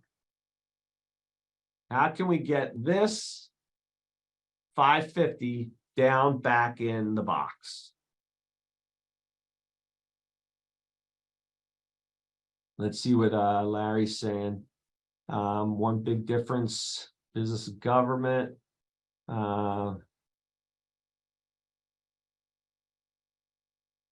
That's a great point, Larry. Thank you. Yeah. And we do business case analyses, right? But in our case, when we go over our baseline, it's a significant emotional event for the program office and for the service, because we have to report that breach of the baseline, which is kind of interesting, right? We talked about how the estimates are always wrong. The estimates make our baseline, and then when we breach the estimates or the baseline, based off the estimates that we knew were wrong, we have a significant emotional event, and the programs are threatened to be threatened to be canceled. So this is what, this is what makes being an acquisition professional interesting. And it's more of an art than a science. And that's why we talk about these things. And so all these constraints, these considerations, and the issue, the root cause through this lens leads to pressures. And the pressures that are on the program and on the service, on the service and on the program, and then on the program management team are usually come back to the same things that are the constraints: cost, schedule, performance, and risk. How do you manage them? So what were some of your options? I call them courses of action, but what were some of your alternatives, your options that you all considered as you if you were going to make a recommendation on the path forward? If you can share some of those in the chat, and then I'll see where you all are thinking, where your minds are.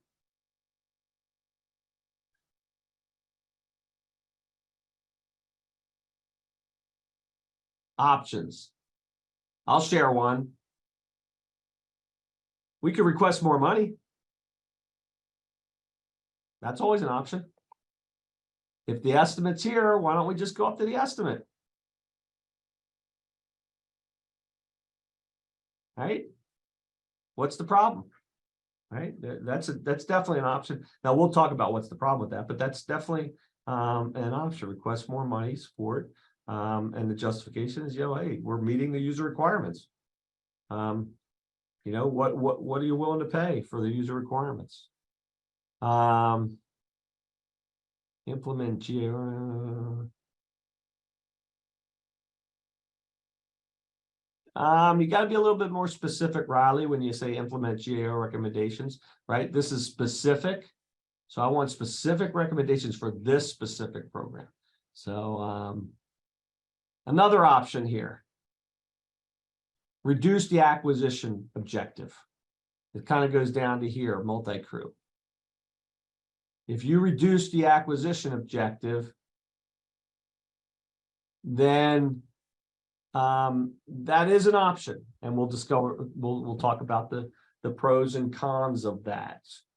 But that would act as a way to decrease overall program costs.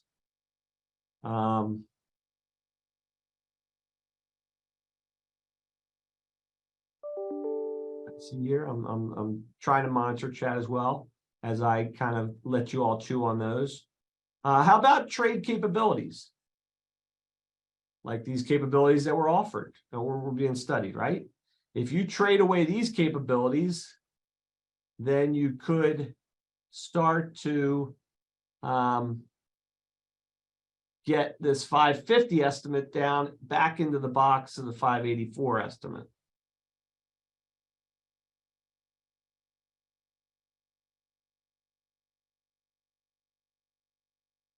How about you stop doing this program and do nothing? That will keep you in the affordability box. Really hard for us to consider that. As Larry mentioned about the difference between the government and private industry. Private industry isn't so much concerned about sunk costs, but in the government, we're kind of concerned about sunk costs. Put a lot of effort into this program, a lot of work into this program, put money into it. Now we're going to kill it and do something, but it's good to have that as an option, the do nothing option, to compare it to the other ones to make sure you're really on the right track. But there's other versions of kill it, kill the program and do nothing. How about you kill a program and you do an upgrade program? Even though the medium endurance cutters are at their end of their useful life, you can still try to do some sort of upgrade program to extend their life even further. It's probably not a long-term solution, but that's a different version kind of killing the program. How about you kill the program but you fill that capability gap by using the National Security Cutter or using Navy vessels? Why does the, that's an option.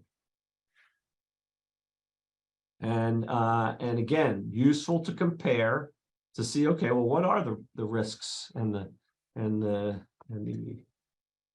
trade-offs between these various options. And you might have all had different options as well, and that's good. So usually these case studies, what we do is we get together, we analyze them, we critically think, and then we get together as a team and we all throw out on the table. I mean, not throw out, but we offer then to our team, okay, these are the things that we might want to consider. And then we discuss them, we put them up on the board, and we debate them and we talk about them and we understand them more. And the more options, the better. At this stage when you're analyzing and you're critically thinking about this, because this isn't a decision that is schedule driven. This is a decision we want to be thorough. So we want more and more and more options. So you might have options that I haven't considered or I didn't consider, but just for the purposes of discussion, we got at least 6 options here. Now, what do you do with these options? You got to compare them. And this is the most fascinating part that I study for acquisition professionals and acquisition sciences is how do we make decisions? And oftentimes I've been in meetings where senior leaders prefer a particular option. And they don't know how to articulate why they prefer that option. They just know that's the option I want to do. And what I encourage you to do is try to get them to talk and understand. And by them talking, maybe you can glean about what were the criteria they used to prefer that option, because that's useful for you, for the entire team then. And so what do you think are important criteria? If we wanted to compare these options, what would you use as some criteria? Anybody propose anything? You can put it in chat. And I'll give you a first one, schedule. And in this case, we're going to say schedule is defined. I want to define it as sooner the better. But I'm also going to say a key thing here is really, there's not enough information here in the case that allows you to compare these options with that. So it's really a non-discriminating criteria. It's not going to be useful too much in our comparison. So then we don't want to use it because it's going to be a distractor. How about performance? That's usually one of our big criteria. We're talking cost, schedule, performance. Performance is usually our, and I'm going to define performance in this case as meeting as many of the requirements of the program as possible. Now, if I define it as that, does that criteria of performance as defined as meeting as many of the requirements as possible, does that discriminate between these courses of action, meaning the courses of action can be ranked? And I think the answer to that is yes, right? Some of these options would meet the requirements, more requirements than others. For example, option 3 here, which includes trade capabilities, is not going to be score high on meeting the most requirements because it's actually trading away requirements. And so that's a good criteria. It's discriminating. How about program risk? The risk of program cancellation. Obviously, some of these would involve more risk of cancellation. Requesting more funding. You just got a program that was rebaselined. If you go in and request more funding, you could risk program cancellation. How about operational risk? And in this case, I'll define it as meeting the acquisition objective. Meaning if the user wants 25 vessels, one of these says, okay, let's reduce the acquisition buy. Well, that might create a lot of operational risk, and that would discriminate that course action. Cost was mentioned and recommended, and usually that's a good discriminating criteria. And in this case, it would discriminate. So these up here might have different, and in this case, I'm defining cost as the average unit procurement cost. And so then we go through a discussion. And there's different ways to use your criteria. Sometimes you can use it as a comparison. You can do some sort of decision matrix, whatever makes you understand the criteria and the options better is fine. But you're doing some sort of decision analysis, some sort of paradigm, and a paradigm that helps you decide things. You're doing that anyway, so it's good to write it down. In this case, the kill the program and the do nothing option here 4, that was screened out as not a viable option because it was too much operational risk because of the age of the medium endurance cutters. And so that option was kind of screened out. The kill the program and pursue an upgrade program, that was also screened out as they've tried that. They've tried it and they've come to the end.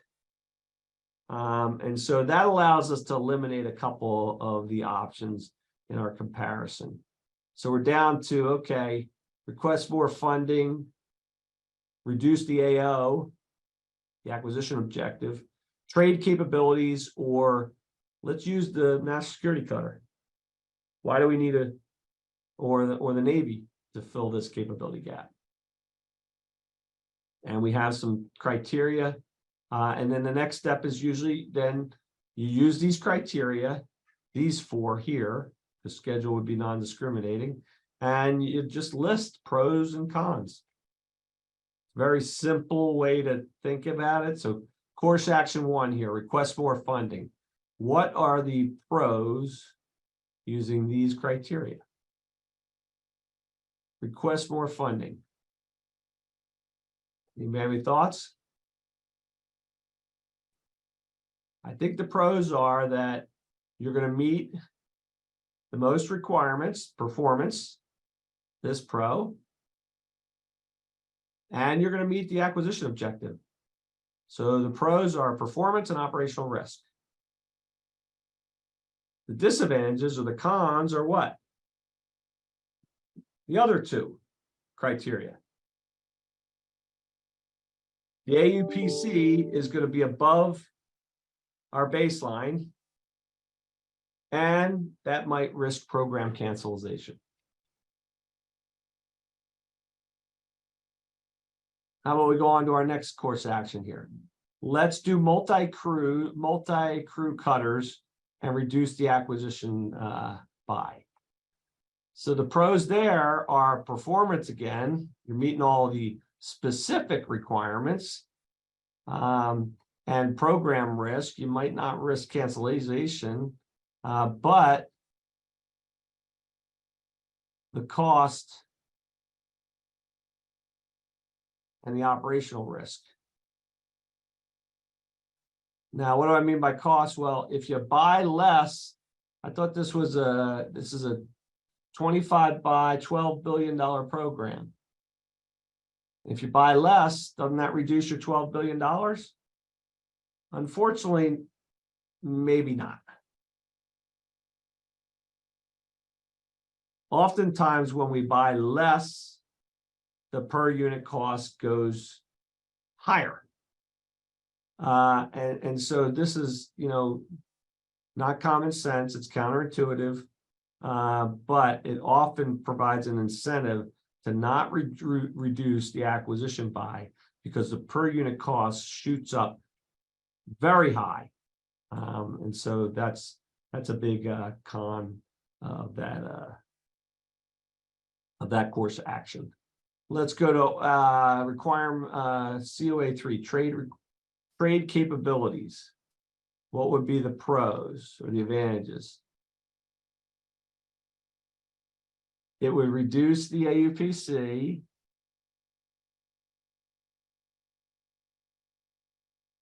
The operational risk, because you are going to buy the acquisition objective.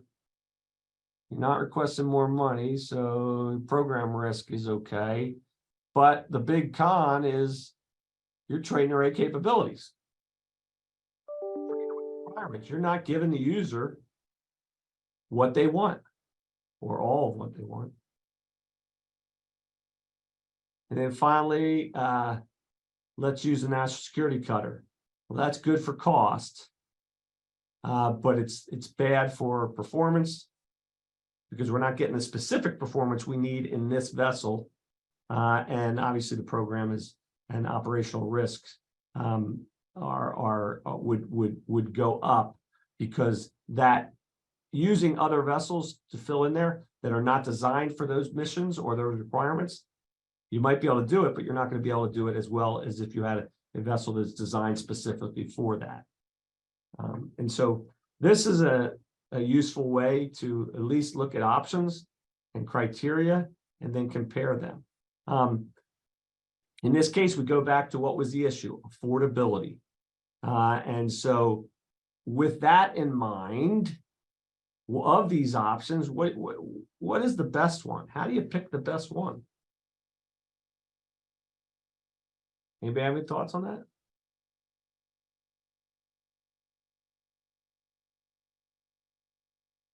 I'm going to look at one decision criteria could be risk. Yeah. We have two risks. Solution should minimize the risk to the Coast Guard. So I think what you're doing is you're combining the two risk criteria, and you can do that. Again, it all goes down to just going through this helps us understand the problem better, right? It doesn't give us a solution or a best answer, but then how do we make a recommendation with respect to or considering the fact that affordability is a major concern? How does that affect our decision criteria? And the main thing is it really does then make this one criteria more important than the other criteria. And that goes to like a weighting of the criteria. And that may make you or help you then favor one criteria. And as the decision makers are talking about what action they prefer, then it'll help you better understand and help them come to the most informed decision going forward. Any questions, concerns?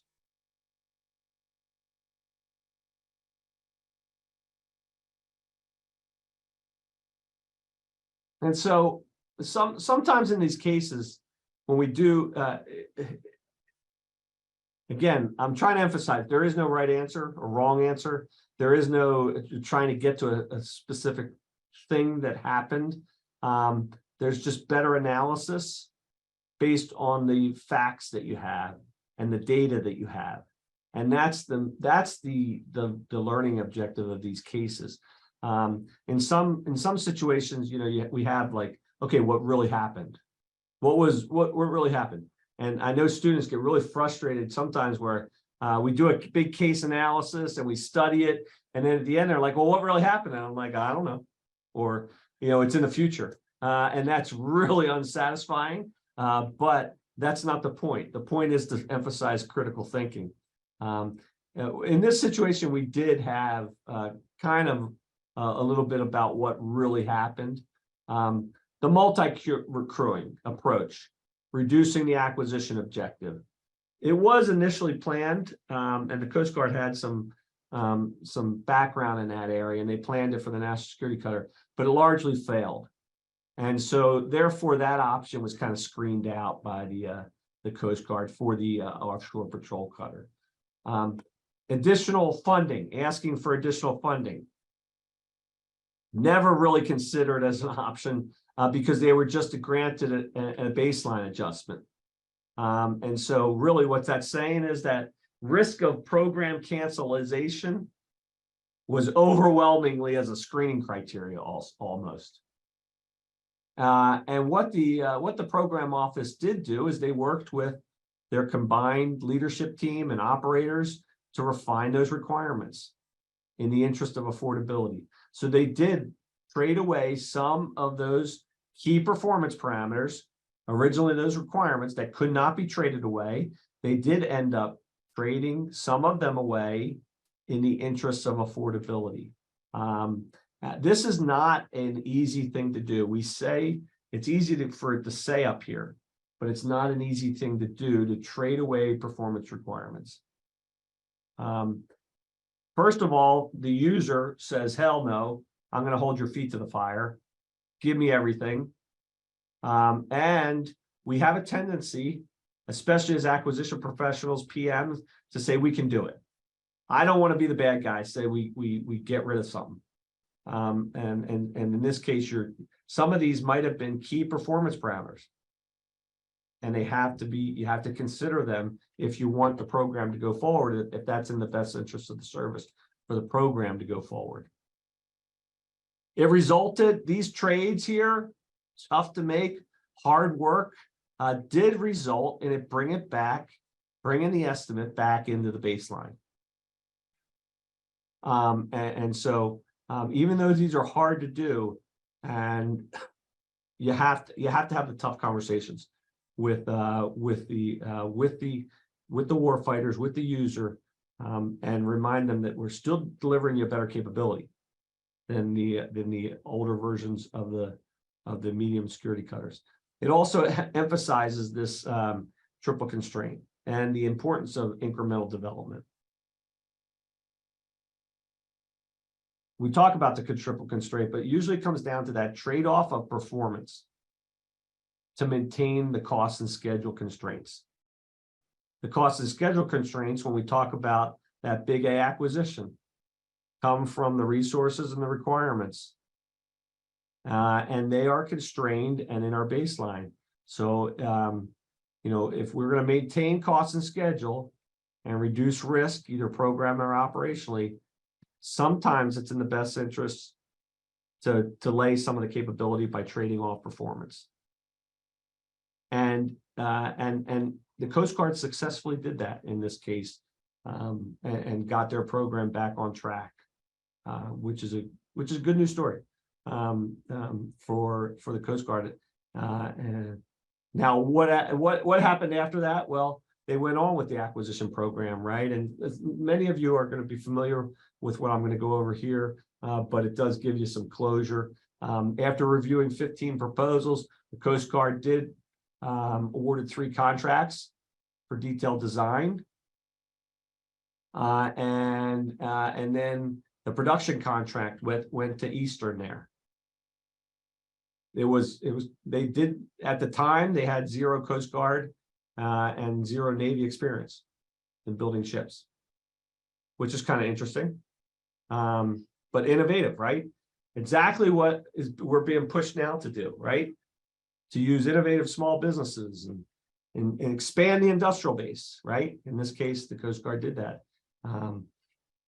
What they did not plan on is Hurricane Michael in October of 18. After they got awarded that contract, it basically decimated Panama City and decimated Eastern. Eastern lost a lot of their workforce. That next year, the Department of Homeland Security approved their request for schedule and cost relief. They couldn't continue on the same baseline and contract, and they descoped the whole production contract down to four cutters. And what they're going to do is they recompeted the remaining 21. So this here, you can't plan for this stuff, right? So it's got nothing to do with the case. right? But so it's interesting, right? You give it to someone, a newbie, and they might have been just fine. Then you have a hurricane. You descope, you recompete. And now let's fast forward a few more years. This is last summer, Coast Guard cutter program treading water. There's a picture of the Eastern facility there in Panama City. They're trying to make their four, right? The program in a state of uncertainty because Eastern, the builder of the first ones, they filed a protest about the decision to award the second one to Austal of the USA. And so Eastern Design was well on its path, right? Ships are different, right? That first ship has a design and they work on that design and that first ship is put into service. And it had a lot of requirements, capabilities, and that's the baseline design. And under this new procurement strategy, right, the 21 remaining ships were competed. And the Coast Guard hosted industry with 8 different shipyards. And the 21 remaining ships had to review the original design and then recommend revisions and a follow-on design that's consistent with the original first 4 designs. The Coast Guard did freeze some of the design requirements so that it is truly a family of vessels. At the end of the competition, Austal won, and it was a significant thing because Austal was known at the time for aluminum ships, and these are going to be steel vessels. And so they're breaking into that steel shipbuilding industry, which was kind of expanding the industrial base part. But that's why Eastern protested. Eastern said that the purported lower price was too risky, especially with Austal, who's doesn't even know how to do steel ships, and they just underbid it, which is an interesting claim. But you're allowed to protest, and that protests are good. So it keeps our feet on the fire. It keeps us on our toes. So protest go away. Industry, go ahead and protest. It's fine. It's your right to. Doesn't mean we did anything wrong as a government, but it keeps us on our toes. At the time of the protests, Austal had converted half of its aluminum production line to account for this new steel shipbuilding interest that they're having. It was complicated by the fact that Austal was granted from our Defense Production Act, right, an investment. And so we used the 1950s Defense Production Act to incentivize industry to help us solve our problems. And in this case, it's interesting that they did get an award to convert their aluminum facilities to steel shipbuilding. So that might have went into the decision in that somehow, I don't know. Eventually, Eastern withdrew their protest, and the program is back on track, which is good. What we did, we reviewed shipbuilding today, a little bit of lesson on shipbuilding, and then a case study on the offshore patrol cutter. Hopefully I highlighted that the acquisition of ships does have unique challenges. But is it really different? And I would contend that despite the differences, there are more similarities, and our processes emphasize tailoring and are flexible enough to allow us to do what we need to do. And that is deliver capability at the speed of relevance.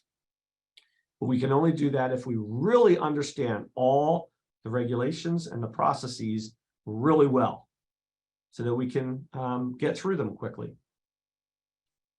One key and emphasis that I mentioned is understanding the behavioral part of acquisition.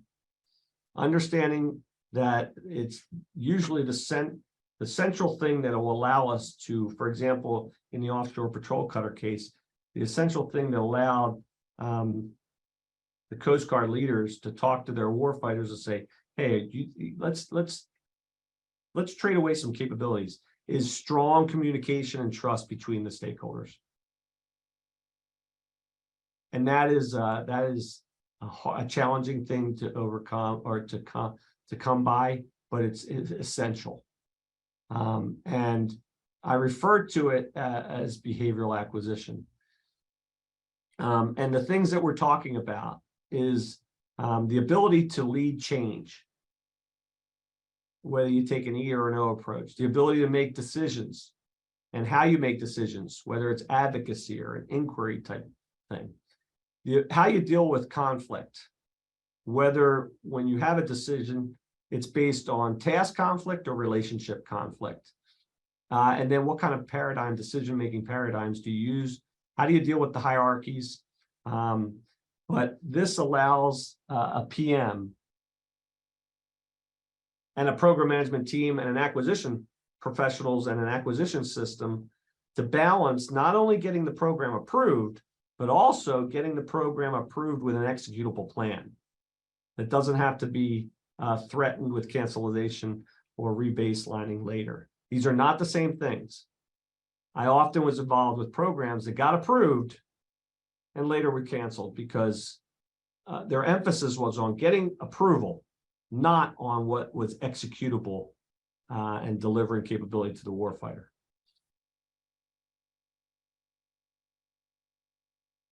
I'm going to bring it to that picture of big A acquisition. But it's a little bit different picture of it. And I'm just going to ask you the question about what's different.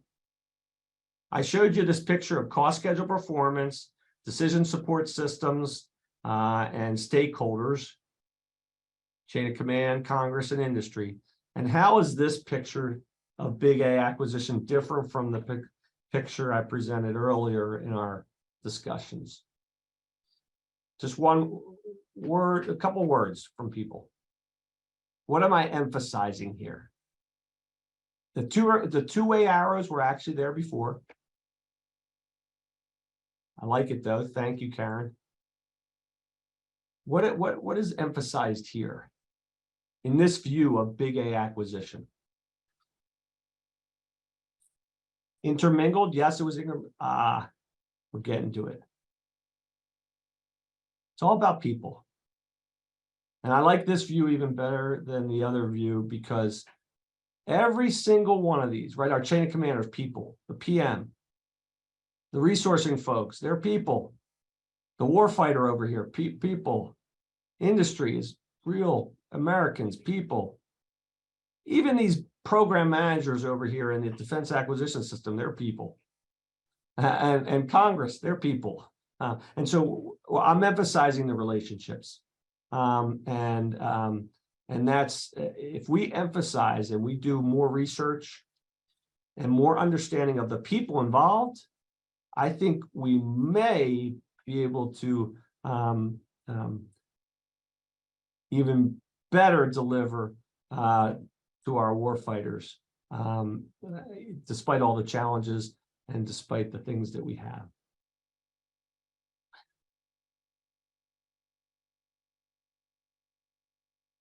And so we're going to leave here. Senator Collins, thanks for coming in. It's a great pleasure, thank you. This ship that was involved in the incident off Western Australia this week... Yeah, the one the front fell off? Yeah. Yeah, that's not very typical. I'd like to make that point. Well, how is it untypical? Well, there are a lot of these ships going around the world all the time, and very seldom does anything like this happen. I just don't want people thinking that tankers aren't safe. Was this tanker safe? Well, I was thinking more about the other ones. The ones that are safe? Yeah, the ones the front doesn't fall off. Well, if this wasn't safe, why did it have 80,000 tonnes of oil on it? Well, I'm not saying it wasn't safe, it's just perhaps not quite as safe as some of the other ones. Why? Well, some of them are built so the front doesn't fall off at all. Well, wasn't this built so the front wouldn't fall off? Well, obviously not. How do you know? Well, because the front fell off and 20,000 tonnes of crude oil spilled into the sea caught fire. It's a bit of a giveaway. I just like to make the point that that is not normal. Well, what sort of standards are these oil tankers built to? Oh, very rigorous maritime engineering standards. What sort of thing? Well, the front's not supposed to fall off for a start. And what other things? Well, there are regulations governing the materials that they can be made of. What materials? Well, cardboard's out. And? No cardboard derivatives. Like paper? No paper. No string, no sellotape. Rubber? No, rubber's out. They've got to have a steering wheel. There's a minimum crew requirement. What's the minimum crew? Oh, one, I suppose. So the allegations that they're just designed to carry as much oil as possible, the hell with the ludicrous. consequences, I mean, that's ludicrous. Absolutely ludicrous. These are very, very strong vessels. So what happened in this case? Well, the front fell off in this case by all means, but it's very unusual. But Senator Collins, why did the front book fall off? Well, a wave hit it. A wave hit it? A wave hit the ship. Is that unusual? Oh, yeah. At sea, chance in a million. So what do you do to protect the environment in cases Well, like this? the ship was towed outside the environment. Into another environment? No, no, no. It's been towed beyond the environment. It's Yes, not but in the into environment. No, but from one environment to another environment. No, it's beyond the environment. It's not in an environment. It Well, has it been must be towed somewhere. beyond the environment. Well, what's out there? Nothing's out there. Well, there must be something out There there. is nothing out there. All there is sea and birds and fish. And? And 20,000 tonnes of crude oil. And what else? And a fire. And anything else? And the part of the ship that the front fell off. But there's nothing else out there. Senator Collins, thanks for It's a joining complete void. Yeah, we're out of The time. environment's perfectly safe. We're out of time? Yeah. Can you book me a cab? All right. I leave you with that. Senator Collins, thanks for coming in. It's a great... As the final emphasis on people, and sometimes also an example of kind of how our Defense Acquisition Board decisions go, and so hopefully you've never been in a situation where the discussion went like that. I want to thank everyone for joining today in today's workshop on shipbuilding, and specifically the U.S. Coast Guard's Offshore Patrol Cutter program. And I appreciate you all joining, and I do think I value it, because if you just learn one thing today and you take that back to your teams, maybe that can make a difference. You all are important, and I thank you for your service to the nation, because we do make a difference for our warfighters, and you are all acquisition professionals. And I hope to see you all at the upcoming symposium in May out here in beautiful Monterey at the Naval Postgraduate School. The symposium coming up, and I know you're probably all familiar with that because you probably got notified of this workshop through our acquisition research program newsletter. Just a shameless plug for the acquisition research program, and coming out to Monterey to talk about acquisition with other professionals. So with that, I will close out my portion. Thank you very much, folks. Hope to see you again in a future one.